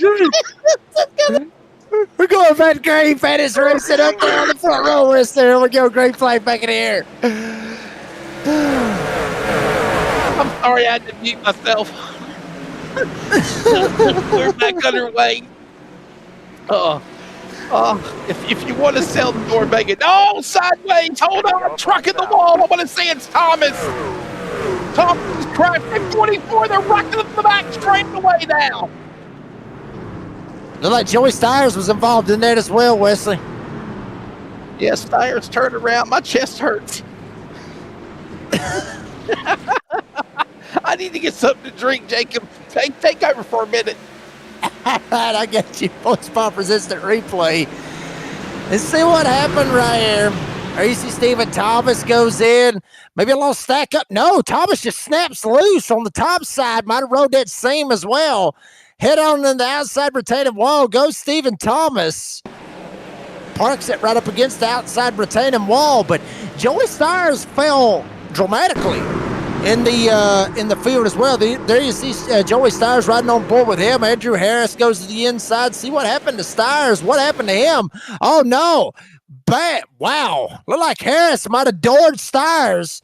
Harris might have snapped loose off turn 2 as well. Come down, got Stiers, knocked him sideways. There's a lot of people getting loose over here in this 1 and 2 area over here in West Atlanta. I mean, nobody really doing anything crazy in 3 and 4, but everybody losing it over here. They got a slick spot over there. They might want to go out there and get that cleaned up pretty quick. Now, I'll be honest with you. Props to the 23 and the others, Harris as well. That they didn't get into one another, because if you saw, Thomas was in front of them. They dove down to the bottom, but I think all of that quick evasive moves is what caused Thomas to then spin, and then obviously Stiers and Cherry and them all get together, and you saw the end result with Joey Stiers going around. So yeah. Whew. We're gonna bring in the room war. Is that who we're bringing in? Now Joey. Joey Stiers. Oh, he wants to talk about the Colts. Okay. I mean, my Steelers are doing better. Let's bring him in. Where's he at? Oh, he just recently became my friend on Facebook. I mean, on Discord. Huh. I can't find him. I'll find him. There we go. You gonna bring him in or no? Hell yeah, I'm gonna bring him in. What up, Joey? Joey, what's up, man? Let's check out your man cave. What happened to your truck, buddy? How badly damaged is it? We had about 30 seconds of damage. I think we'll be all right, but man, Harris just got loose there on my outside after Thomas had already wrecked, and I thought we made it through, and he just got loose and tagged me, and I couldn't control it. So really bummed out. We had fresh tires there. I thought we were going to drive up to the front, but now we got our work cut out for us the rest of the race here. Yeah, I thought you looked really good there. A little damage. Good luck the rest of the way, though, man. Go Colts! Let's go. Let's go, Colts. Thanks, boys. Steelers are doing good. For once. For Been a once. while. Yeah, that's true. What team are you with? I said it, man. Oh, he You left. get- He did. Thank you. Us boys got to stick with each other. We got to stick. We got to figure it out. 30 to go, by the way. 28 remaining. Look who's up at the front. Jonathan Cofield has Cofield, reassumed I'm his lead there. Oh, trouble in the back! Fenders around. Trouble. Kaufman. Sorry, it's Kaufman in 25. And the yellow flag is out now for the 12th time. It's also Buzzy Mongold. We got a camera of Mongold. Oh, look at Mongold's face. If Beards could itch, he'd be scratching it right now. Yeah, and yeah, that's what I was supposed to say. If we could have sound on his cam right there, I'm sure we would probably get canceled. Because I got a feeling he's probably said a couple of things. Pork Poppers instant replay to see what happens. Buzzy Mongold right here up on the top side to see what happens. Harris sends it in right here. Sees a spot, goes 3 wide. Able to make it stick. It's right in front of him. Looks like that is Kaufman that gets tagged by Adam Newton. Sends him around. Buzzy absolutely nowhere to go for Buzzy. Hey, Buzzy. I'm sure he's Buzzy, very how happy. bad is your truck right now, dude? How damaged is it, number 12? Not at all, baby. No damage to report. I'm going to come Oh, so in. you're happy. I tore up the tires, but I still got 2 sets, so I'm going to come in right now, get some fresh tires, and luckily I just locked it down and didn't really get much damage, it looks like. Hey, I gotta give you some props, man. Your truck's been pretty good tonight, staying out of trouble, and it's got to be a good feeling to be up in the top 10 before this little tidbit happened. Yep. It's been good. I got lucky with that false caution staying out, or the second caution staying out after the stage 1 break when everybody pitted. I was able to jump a bunch of spots there. Buzzy, Jacob, got anything for Buzzy?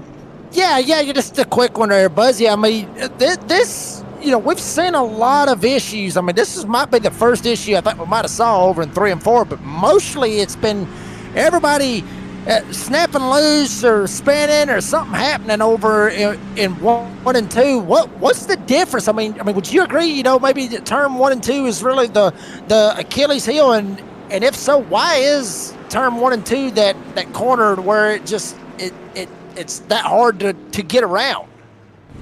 Yeah, I think it's just, I want to say it's a little bit tighter, and just everybody dives it in there, and especially on cold tires, they're just not up to temperature, and I did a lot in practice. It's easy. I knew coming in that all the incidents were going to be out of 2. That's why I mostly run up high tonight, going in 1 and 2, and I've seen plane cars below me spin. All right. Well, good luck the rest of the way. Dragon Racing Esports driver right there. That, of course, is the man who we just spoke with, Roger Diebold, or Buzzy Mongold. Buzzy Mongold. Thank you, Buzzy. Put it back in its spot. We go back to green. We're backing away. 25, under 25 to go here at the Magic Mile. Will we make it all the way green? That is the big kicker out of all this. As there you see Taylor Peacock smack dabbing him up in the middle of this. Lucas Lyons leading. Luke Smith back in this bad boy. Kermit the Frog dives to the inside. Colton Hogan. How about Colton Hogan? Up 27 spots. He was one of them that got caught up in that accident earlier on with Justin White. And Phil Pappas and others slammed into one another off of turn number 2. Hogan able to get the truck fixed, get back out here. Now he's got a shot to get him a podium finish and possibly a win. I don't know if you saw him at one point. Oh boy, there he is bouncing off the wall. And there's Lyons now up in the top spot. There's Smith, and behind him, Hogan. Look at Roger Diebold now. 3 wide behind him. Up the middle is Harris as they work off 4.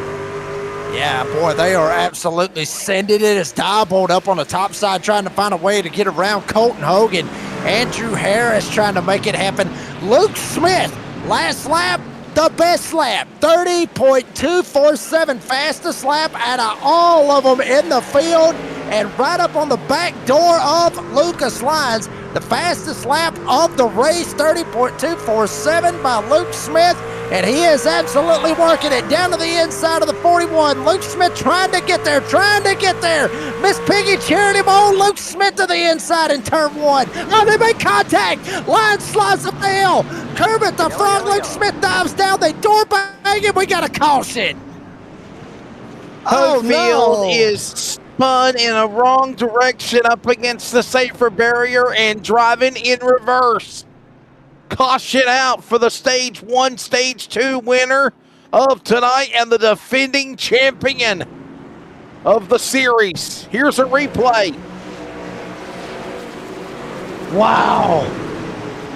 Damn, I mean, honestly, Wesley, there may be a hex, honestly, on the previous champions. I thought it was just something, for maybe a storyline or something like that, but it really means it right there. Raul Meza just tags him, gets him in the back end. It was really a tight spot right there for Cofield, kind of sitting in there. It got a little bit tight. Raul Meza maybe not knowing that Cofield, or maybe not thinking that Cofield was going to send it down in there. I mean, it was a very, very tight area, area if you see it right here. Cofield trying to take a shot and try to get down. Meza does send it. Wow. Yeah, I mean, that's just a tight spot right there. I mean, Cofield tries to jump down, and Meza just sends it in there, not expecting him to do it, and just sends the 58 around. One of our Razor Ramones of NASRA, Brandon Broadfoot, Raul Meza. Would you say the man in the tank top shirt every week always wears a tank top shirt? Yeah. I think he wears the same exact one every single week. It might be. Let's ask him if he does his laundry. Let's see.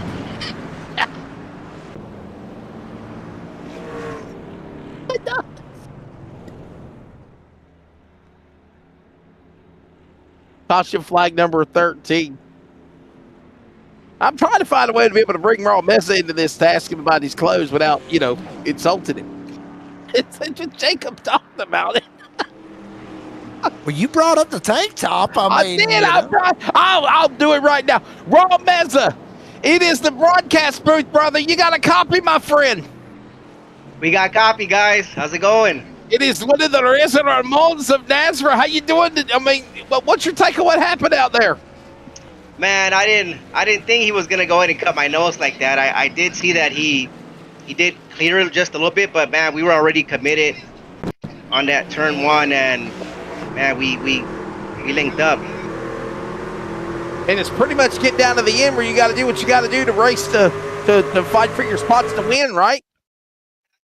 Yeah. Everybody's committed now. Nobody's lifting. It's the fourth quarter of the game. It's all out. So listen, I got to ask you this question because Jacob started it, but I'm gonna ask. Raw. So Jacob always acknowledges you wearing like the black tank top shirt. I was wondering, is that your only shirt? Like, is that the only one you wear? Like, or do you wear tank tops, or as people call them, wife beaters? Which I absolutely hate that name. I don't know who in the hell in the rightful mind came up with that dumb name. They're the stupidest people in the planet for coming up with it. But last time I remember the pack, it came in a pack of 3. So you wear it every other day. But I can't find the other 2 though. And wash it again every other day and wash them again. There you go. All right. Have to let him go back. Thank you, Raul. Hey, you guys. All right, buddy. There you go. Dragon Race City sports driver. Raul Meza. Brady got a black flag? Yeah, that won't last for long. Again. Golly. Captain is out. Oh, no. Oh, boy. Oh, Tyler Goodwin's around. Jacob, you heard what he said. We kind of handled that. We handled that very delicately, didn't we? He loved it. Yeah, I mean, he's got a pack of 3, and then he couldn't find the other 2, so he's only got 1. I mean, but hey, I mean, everybody's got their superstitions, even in sim racing. So I mean, if you got your whole deal right there, as Lucas Lyons, you saw him a while ago. He went down pit road. He loses it. Crashed somebody else again. Sit Tyler Goodwin around. Wow.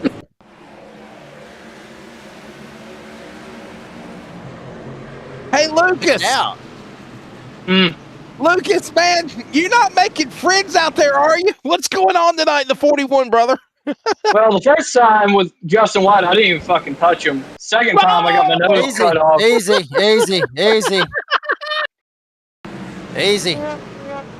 The other time, I got my nose cut off by Brady LaBeouf. That time, I just lost talent. Wow. I mean, other than that, what's your take of the race? Not fun. Not fun? You're not having fun tonight? No. I got you. Hey, there's a guy named Room War. It doesn't seem like he likes you too much, man. Why is he talking smack about you? I don't know. He can get over it.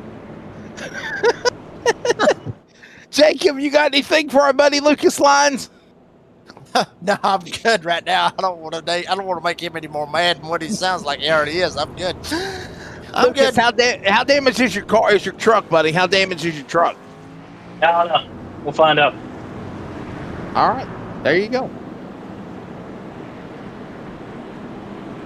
There's thoughts of Lucas Lyons. And I think he's with the Bandits, ain't he?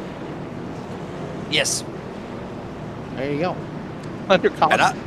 Yeah, obviously we apologize for the language that he flopped on there. I mean, well, Wesley, we entertain. We may see some stuff sometimes, but we never really go that far. We never really go that far. Obviously, because we try to be professional. No, well, yeah, now behind the mic, we let it all hang out. And sometimes Dean's got to try to kind of calm us down, especially when we get ready to go live. So sometimes it might slip, but if he hits the button too quick, and then we just blame it on Dean.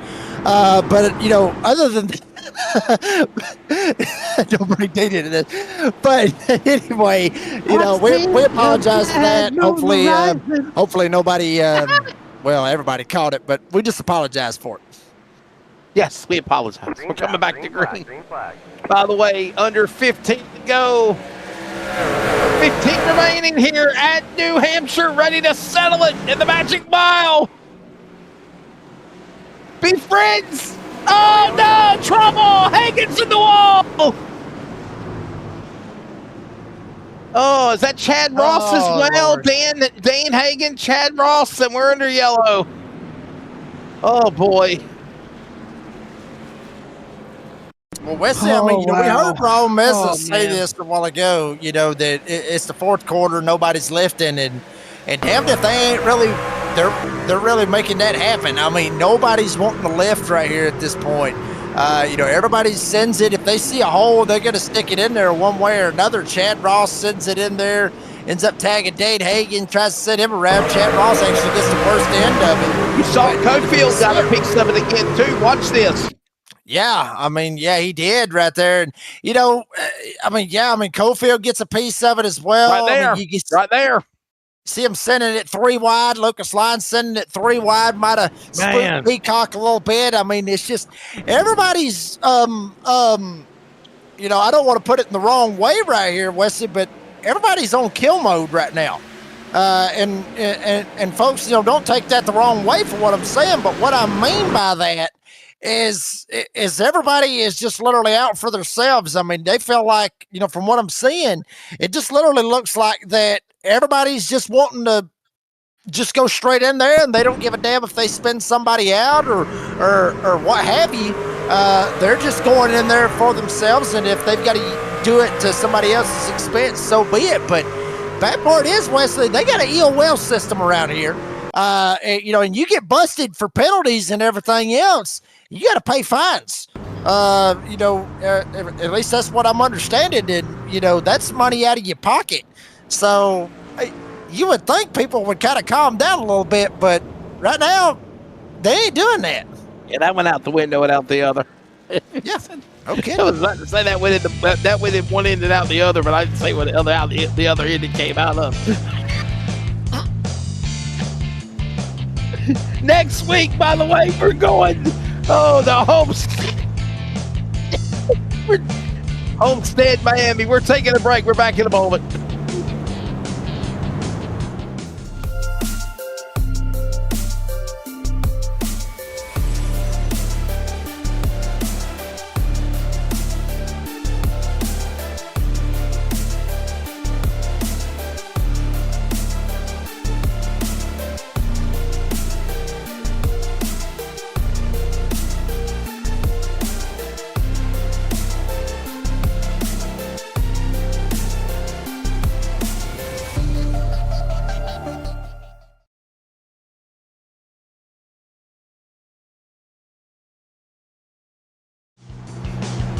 Back here at New Hampshire, ladies and gentlemen, we are under 10 laps to go. Jacob and Dean are going to carry you the rest of the way for post-race interviews.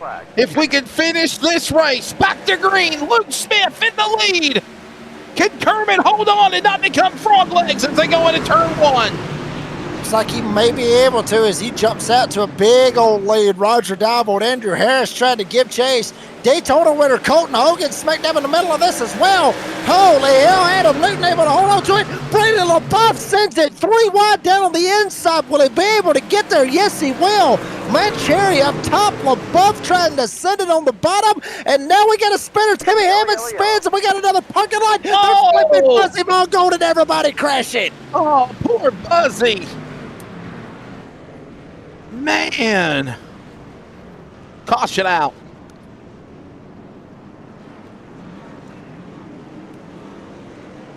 I think it all started right there with Timmy Hammond.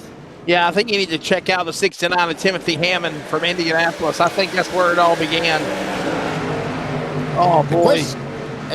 And the question is did he get turned? And bad part about it, I'm starting to sound like Gary Danielson, and I can't stand him neither. But no, he never did get. No, he never got touched. I mean, he just lost it, spun out on his own, spins out, and just right smack dab in front of the whole field. Kaufman. Mongold, Yeah, I mean, you name them, Shane Trotter getting involved. I mean, you name it, they got caught up in it. Yeah, Godwin, Kaufman, Hagan. Another look at it again. Dola, I think, got a piece of it as well, or at least he was on the outside. Watch James Kaufman. You're on board with him. The 12 went up in the air. Buzzy Mongold went up in the air to infinity and beyond. Look out, Buzz Lightyear. Yeah. Oh, this is going to be a ride. But you look right here. I mean, Timmy right there, watch. Straddles the theme once again. We talked about it earlier, straddling seams. Wow. Never pays off. Don't straddle them. Drive around them. He didn't. There you go. Spun it out right there in front of the whole field, and everybody basically just slammed right into him. Nowhere for him to go, honestly. I mean, when you parked right there smack dab in the middle of the racetrack, it's kind of hard to get around them. I mean, maybe some of them might have had a hole, but, I mean, once everybody gets swallowed up, everybody's involved in it. I mean, it's literally the big one on the short track. By the way, I kind of hit it on it before the last break. Coming up next week, we will be going to Homestead, Miami Speedway. Rockingham in 2 weeks to wrap up the month of October. That'll be a fun one. And then kick it off November at the short track, Martinsville. And it will be the All-Star race, by the way. Ooh. November 3rd, the All-Star race. What will we have up our sleeve for the format, Jacob? You never know. Yeah, I mean, you honestly never know when you go to these all-star races. I mean, Brady and Cody always throw some kind of crazy stuff up there to try to make this happen, make that happen, make this happen. I mean, it's always something. They try to throw something in there to really do it different, because that's what you do for an all-star race. You really throw some stuff in there different to see if it sticks, and then if it doesn't stick, screw it. I mean, it's an all-star race. It ain't a points-paid race. It's an all-star race. Everything we tried, it didn't work. Let's try something else. Coming in green. 4 laps to go here at the Magic Mile. And check it out. 5 to go. 5 to go. Oh, eyeballed around. And he crashes. Matt Cherry's in the wall. The only good news that come from that was Diebold was on the bottom of the apron in his own world and nobody hit him. Wow. And they're still crashing. It's a demo derby on the back straightaway. My goodness. They just, I mean, it seems like some of them just can't get out of their own way right here, Wesley. I mean, you see Roger Diebold right here on the bottom side. Go ahead and tack that one up to me. I mean, commentator Curse. I don't know if Harris hit him. I don't know. You know, he was somewhat straddling that seam like I was talking about a while ago. So maybe, just maybe, he might have spun it out on his own. Maybe Harris got into him and really initiated the spin to get him around. But damn, I mean, go ahead and throw it on me, commentator's curse right there for Roger Diebold. I hate to see that for him, though. Yeah, Harris got him. Harris got him before he even got close to the scene. Oh, my goodness. Look at that. So do you call the caution on the 87? I think you do. And then you see Cherry up against the fence.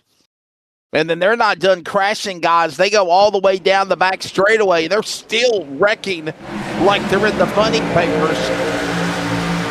We're looking at Cherry and Dittmer now. Watch the replay here. This is already after Harris got into Mongold. You see him, and then Dittmer got into Cherry because they try to go 3 wide to the diamond of the corner. You can't do that, Jacob. And then they're still stacking them loose. Brady LaBeouf spun. Joey Steyer's going around. I think that's Bullock. Peacock hit the wall. Watch this again. Oh. Man. At one point, they were 5 wide, but they were wrecking. Yes, that was the bad part. Steyers, Peacock, all crashing there. Brady LaBeouf, the boss. Joey Steyers.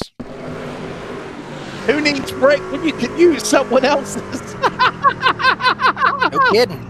Oh, my goodness. Oh. Whoa! The copper just got hit and run, Jacob. Hit and run. Oh. Bang, bang, bang, bang. Oh, boy.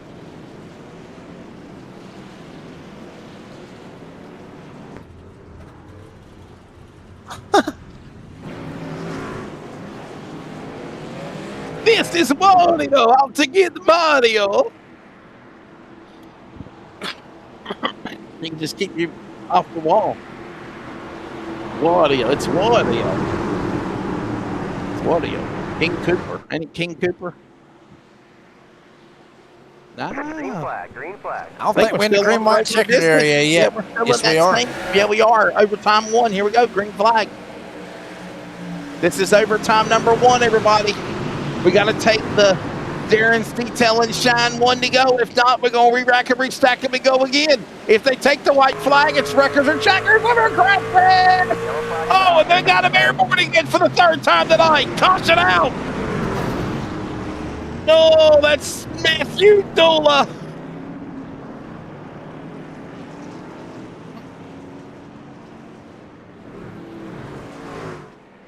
Not for the first time that cop was in a crash. At least this time it wasn't a police car. Wow. Rubor is vicious. Watch this down the back straightaway. Golly. Look at this. Carry Tribute turning Dula. Look at Hagen. Hagen's helping. Whoa, look at this. Boy, I'm bicycling. He looked like a Joey Chitwood stuntman there for a minute. Yeah, it just, I don't understand it, Wesley. I mean, you know, I really don't.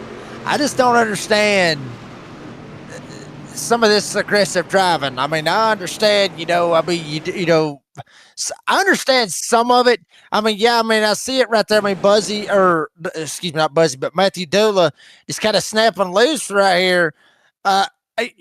Some of the aggressive driving, I get it, you know, and I understand, you know, some of this is just incidental and it's just accidental and, you know, and it is what it is. But some of the action that we've seen tonight, some of the stuff we've seen tonight, you just kind of sit there and you just look at it and you go, why?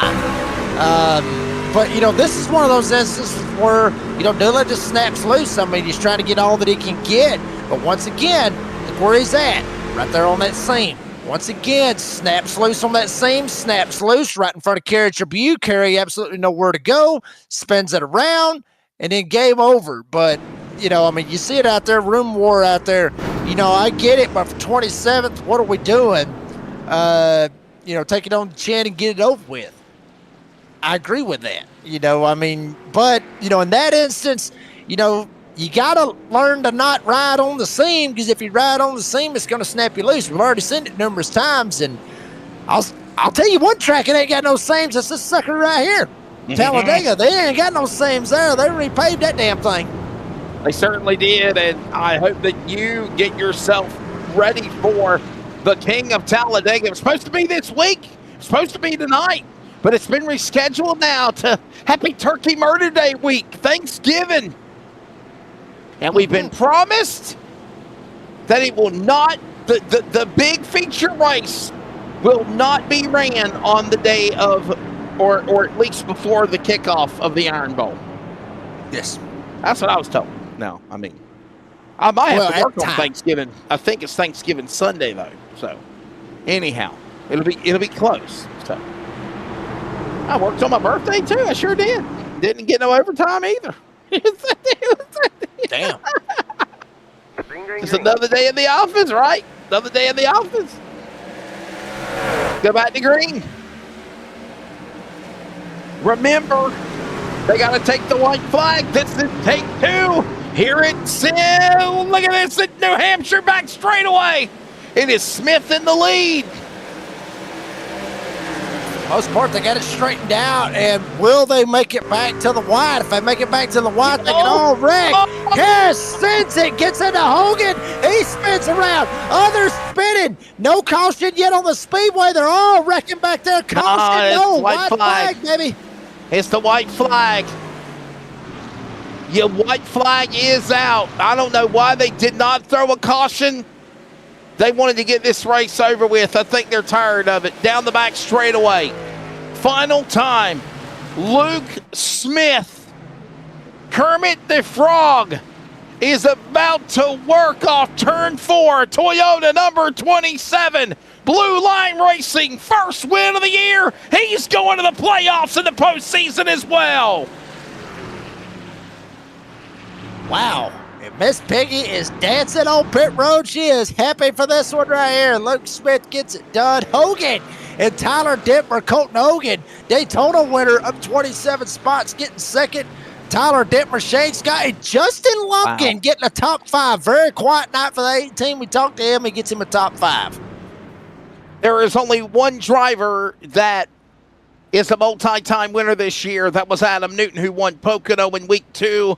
And week 4 at Charlotte, he joins Mr. Luke Smith He'll join Colton Hogan, Adam Newton, as I mentioned, Stephen Thomas, and Kerry Tribute along with Peyton Johnson to become the 6th different winner in 7 races. That's unbelievable, but that's what it is.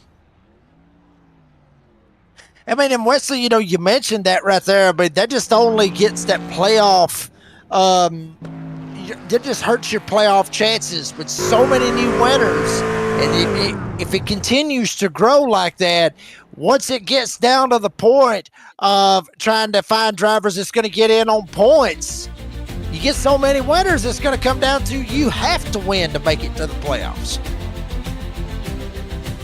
There's a look at the results here tonight for the Hot Lap 150. Luke Smith picks up the win.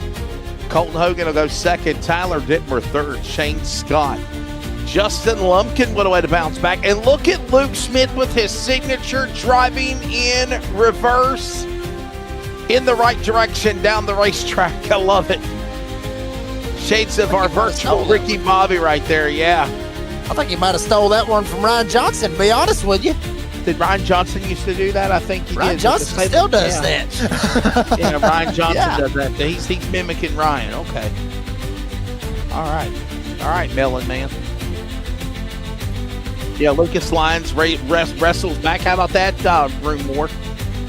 Lucas Lyons, top 10. 6th, Roger Diebold, Taylor Peacock, Jonathan Cofield, what might have been, he looked like he was the strong guy, wins the stages, goes out, finishes in the top 10 at the end of the race, along with Kerry Tribune, Raul Meza, Shane Trotter, Matt Cherry, Chad Ross, Timothy Hammond, Larson, Johnson, Stires, the first 18 finishers there, Jacob.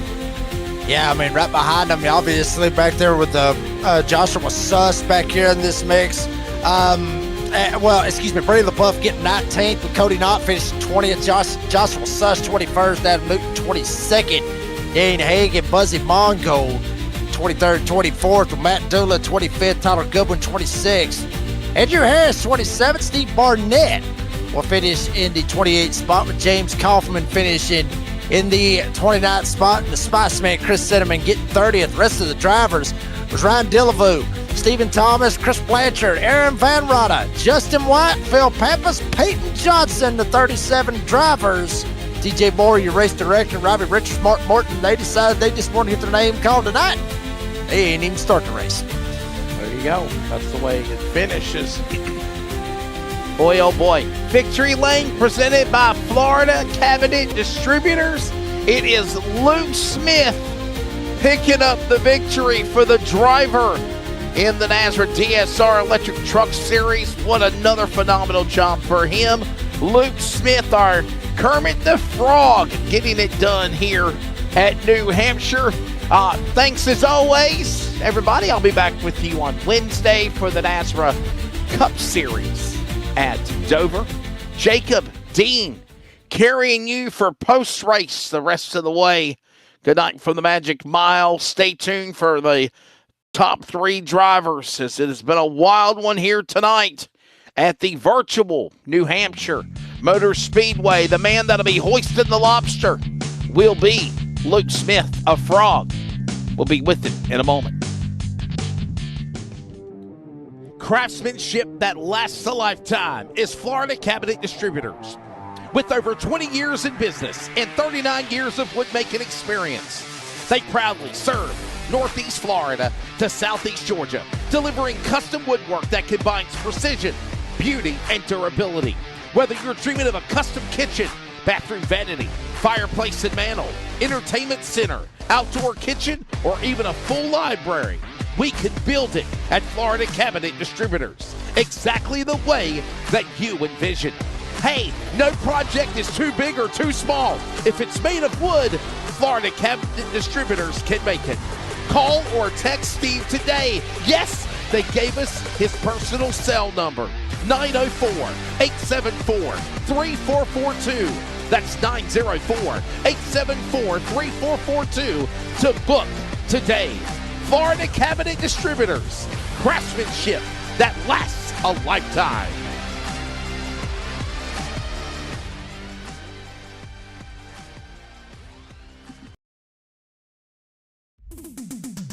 Starbase 1552 Comics. We sell everything a collector would want. Comics, Funkos, action figures, and so many more. A real American comic book shop. We are online only. Starbase 1552 Comics. Find us on eBay Auctions.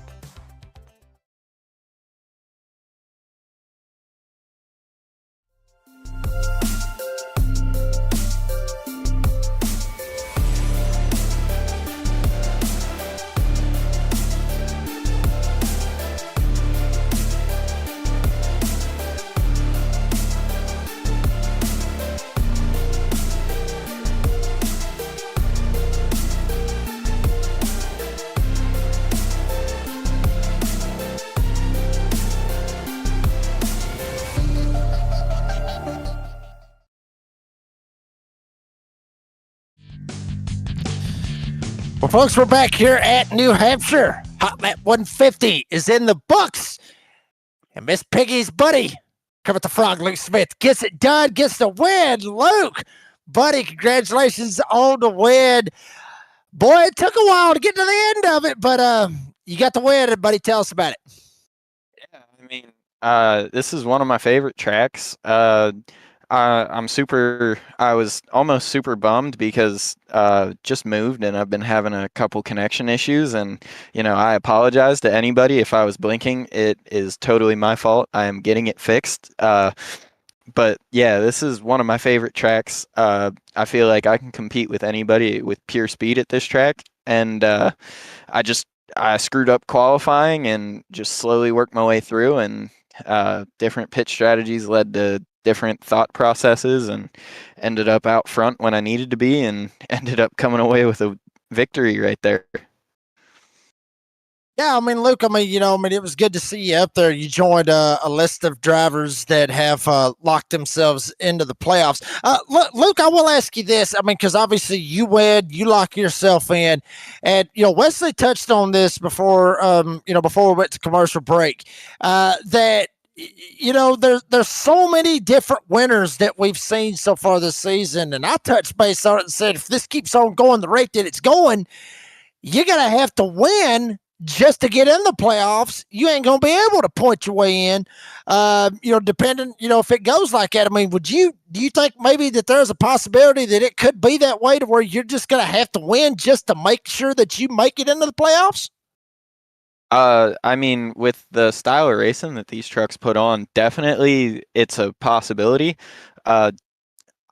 I'm not 100% sure if I think it'll happen. I think we'll start to get some repeat winners here and there because we have a lot of similar guys up front each week, but due to different situations such as cautions and things like that, guys running over their heads a little bit, tends to take away from some of those guys that are running up front week in, week out, or even issues with internet and stuff like that.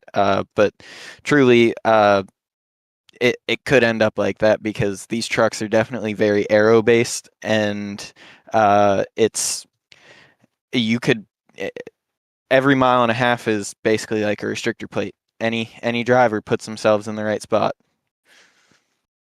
Well, I will say this, the general chat has literally lit on fire, but you are not the cause of it, Luke Smith, because you are the winner here tonight. If they're mad at you, it's because you won the damn thing. Luke, congratulations on the win. Appreciate your time. And as always, before we let you go here in Florida Cabinet Distributors, Victory Lane, thank your sponsors and these shout outs. First off, like to shout out Judd at Starbase Comics, Starbase 1552 Comics. They're awesome. They're on my truck here on Mondays. Fantastic sponsor. They're good people. All the good stuff to say about them. Like to shout out Florida Cabinet Distributors. Also, they're my sponsor on Friday nights, but they're also all around this series. And Josh and Mr. Suss, his father, are great people. I love them to death. Like to shout out you guys. Y'all put on a fantastic broadcast week in, week out. It's always awesome to go back and watch it. Even when it is a caution fest, y'all are awesome. And lastly, I'd like to shout out the admins that put this on and all the sponsors for the series, DSR and Blanchard and all them, because without them, this wouldn't be possible. And this is absolutely awesome, and I enjoy doing it most of the time. Most of the time, but I'm sure he is happy. This would be one of those most of the time instances. Kermit the Frog here, Luke Smith. I can't do it like Dean does, but Kermit the Frog here, Luke Smith gets it done, buddy. Congratulations on the way. Appreciate your time. We'll see you next week at Homestead. Yes, sir. That was Luke Smith. We'll go to our second place finisher, Daytona winner from earlier on in the season for the season opener, Colton Hogan, coming on with a second place finish here tonight. Colton, buddy, congratulations on the second place finish. Tell us about it. Thanks, man. We got caught up in a couple there early, and then I had even caused one coming out of 2 on a restart. I checked up in front of me, had nowhere to go, but we stayed out early and just betting on there'd be a few cautions. Had a little older tires, but we just kept fighting and came away with another podium there. I do gotta give Tyler a shout out there going into 3 and 4 that last time. I did throw a block. Dude could have cleaned me, didn't. Very appreciative. We're very appreciative of that. But just another week fighting. A lot of cautions, unpredictable stuff. Sometimes you miss it. Sometimes you're the center of it. So Yeah, I mean, Colton, I mentioned it as well. Obviously, you are already locked into the playoffs already with your win from the season opener at Daytona. But I mean, there's been a couple instances where we've seen the five up at the front, but never really this close to a win since Daytona. At least if my memories, that good. I mean, hell, I've slept since then. But I mean, can we see more of this from the number five in the coming weeks leading up to the playoffs? Because I mean, hell, before you know it, the playoffs is going to be here before we know it. Yeah, I mean, shit. Second podium in a row. Last week, we gave Peyton the shot there, and we're second too.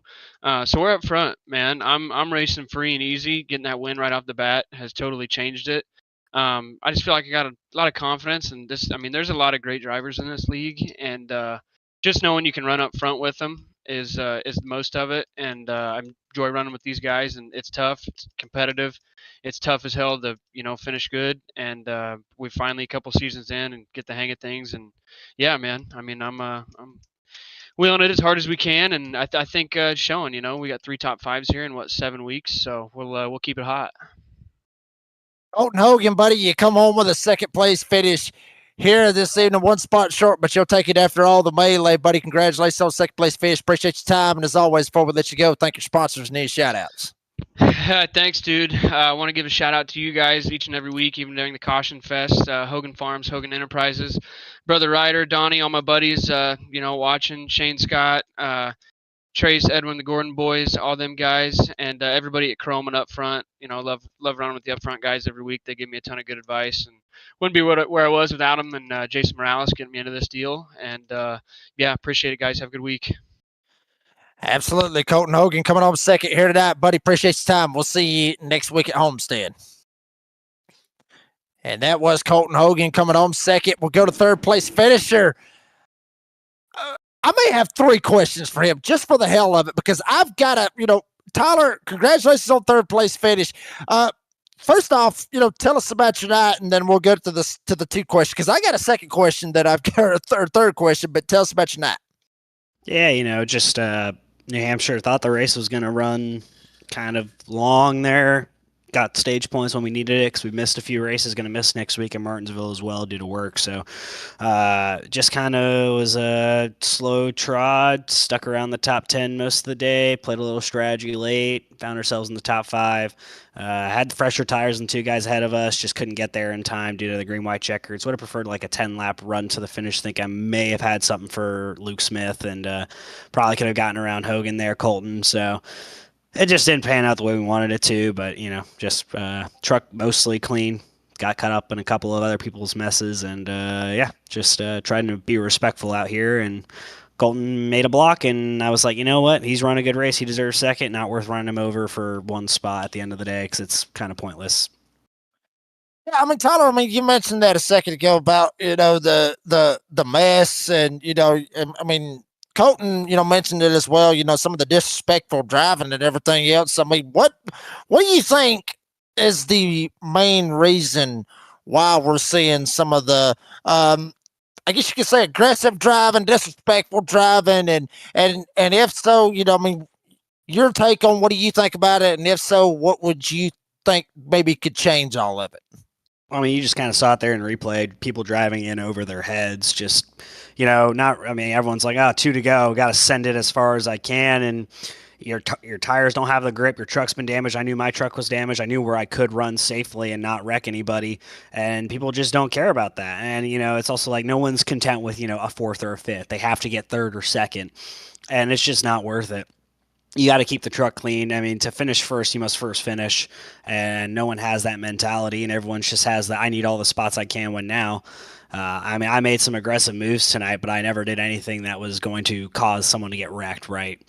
I always, if I make a mistake, I own up to it. With Adam Newton a couple weeks ago, and I told him straight up, and I think I gave an interview as well. I was like, hey, man, I'm sorry I messed that up. And guys don't care about that anymore, and it's just a lot of, no one's willing to own up when they make mistakes. And, sometimes it is an incident. You don't feel like you made a mistake and something just happens. And sure, you don't need to take the blame, but for the amount of incidents we had tonight, people made a lot of mistakes. Like, look, I mean, I give Colton a bump here, but I'm not going to wreck him. It's just more of a note to be like, all right, hey, you got me here, but just remember, this could have ended a lot differently. But I'm not going to drive through him at 1,000,000 miles an hour like everyone else did tonight. You'll see, give him a little bump, be like, all right, you ran good, kid. See you next week, kind of thing. So I don't know what people's problems are. It's kind of frustrating and a little ridiculous. And I think you're going to see more of the same next week at Martinsville. And it really sucks because Martinsville's a great track. I won't be there, but yeah, that's just where we're at. Yeah, actually, I think we're at Homestead next week. I guess you might be too freaked out about the short track kind of stuff, but we're actually at Homestead next week. Darn it. So. I'm sad I'm missing Homestead because I prefer Homestead. But Tyler, final question real quick.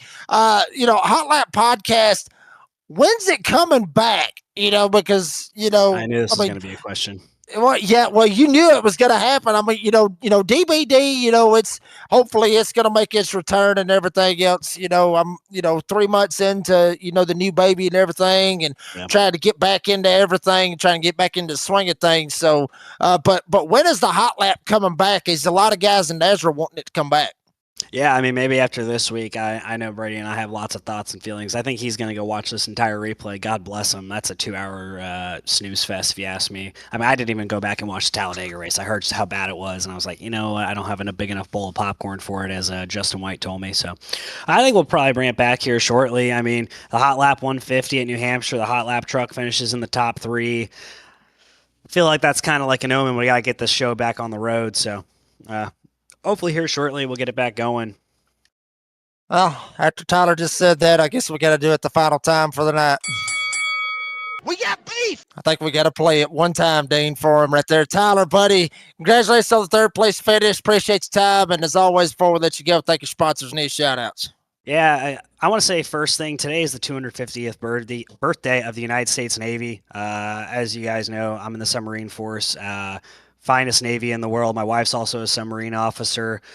So I just want to say happy birthday to the U.S. Navy. The best fighting force in the world, best fighter pilots, best submarine officers there's ever been, best surface officers there's ever been, and SEALs are better than anything Delta Force can put out. So happy 250th birthday to the United States Navy. Hoo-yah.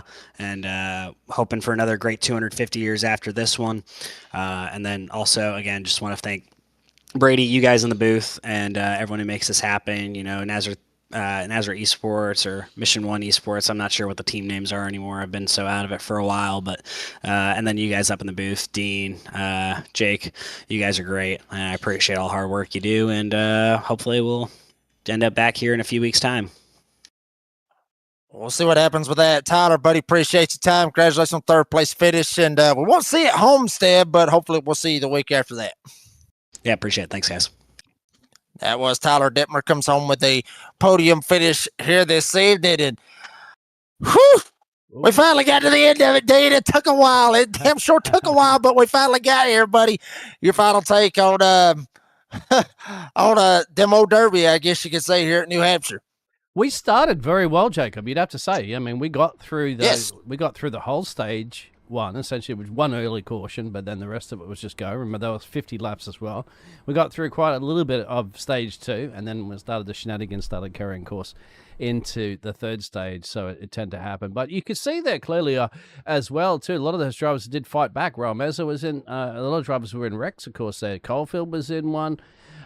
Lucas Lyons was in. Justin Lumpkin was in a few, and they managed to still fight their way back and get some crucial top 10 places. So, you're certainly not completely out of it, as you know, until you get down to those last couple of stages. Of course, it flipped the strategy with the fuel window and the tires as well, too, around, as you heard from some of the drivers, a few more laps out there. They would have had them on tires. Fortunately, that wasn't the circumstance, of course, but that, helps some drivers, doesn't help other drivers. And, and then a couple of hours later, we eventually got it done. Yeah, it took a while, like I said, but we got here. And, there you see the schedule. Obviously, New Hampshire crossed that off, give Luke Smith his name right beside of it. And, my take of it tonight, I agree with Dean. I agree with everything he said. The first part of the race, the first stage was fantastic. The second part of the, second stage, it was it was good. It wasn't as good as the first stage, and then I don't know what the hell happened in stage 3. And I will say this: Brady LaBeouf, Cody Knott. Tyler talked about it a second ago that obviously Brady, he's going to go back and he's going to watch this and he's going to try to figure out what can be fixed, what can't be fixed, and everything else. And Brady will do Brady and Cody will do their job on this to try to police everything. But at the same time, and I think everybody would agree with me on this, that some of these drivers is going to be policed themselves. I mean, I'm looking at it right now in the general chat, and it's just lighting up. I mean, drivers are going after each other and this and that, the ones that screwed up and everything else, and they're going to get told. And they may end up getting told the wrong way, and it may hurt some feelings, but at the same time, this is a great league. This is a fantastic league. It's one of the best leagues out there. And, with guys having that quote-unquote don't give a damn attitude, driving in there and just getting into people, I don't think it's going to play much longer, and eventually something is going to happen, and hopefully we'll get back on track here very, very soon. But folks, that's going to do it for this broadcast. Obviously, got to thank all our great sponsors: A's Lawn Landscaping, 213 Somewhere, obviously Starbase 1552 Comics, Merch Magical Creations, Premier Racing Setups, TLC, Darren's Detail Shop. I mean, hell, the list goes on and on. Cops, Concerns Up Police Survivors. Can't forget about old Dan Gobble with DSR Electric for the title sponsorship of the DSR Electric Truck Series. And also, the list goes on and on and on and on and on. I mean, hell, we got more sponsors than NASCAR does at this point. Glass Mechanic for Stage. I mean, the list goes on and on. So thank you very much to each and every one of the sponsors. Shout out to the drivers. The ones that was able to keep it clean here tonight. Shout out to those guys, and shout out to you guys out there in the live chat, all the fans, for entertaining us the best way that we can. We try to entertain you the best that we can as well. And Brady LaBeouf, Cody Knott for allowing us to be ourselves and broadcast here live on the NASRA 360 Racing Network. For the Australian Dean Hopton Bales, and also for Wesley Outland, I'm the redneck announcer Jake Reeves. Said as I always say, be safe, be kind, be fast. Kermit the Frog, Luke Smith, and Florida Cabinet Distributors Victory Lane. Will he go for 2 in a row next week at one of the best tracks in America, Homestead Miami Speedway, next Monday night, live 9 p.m. Eastern Time, only on the NASRA 360 Racing Network. We're going to Miami. We will see you there.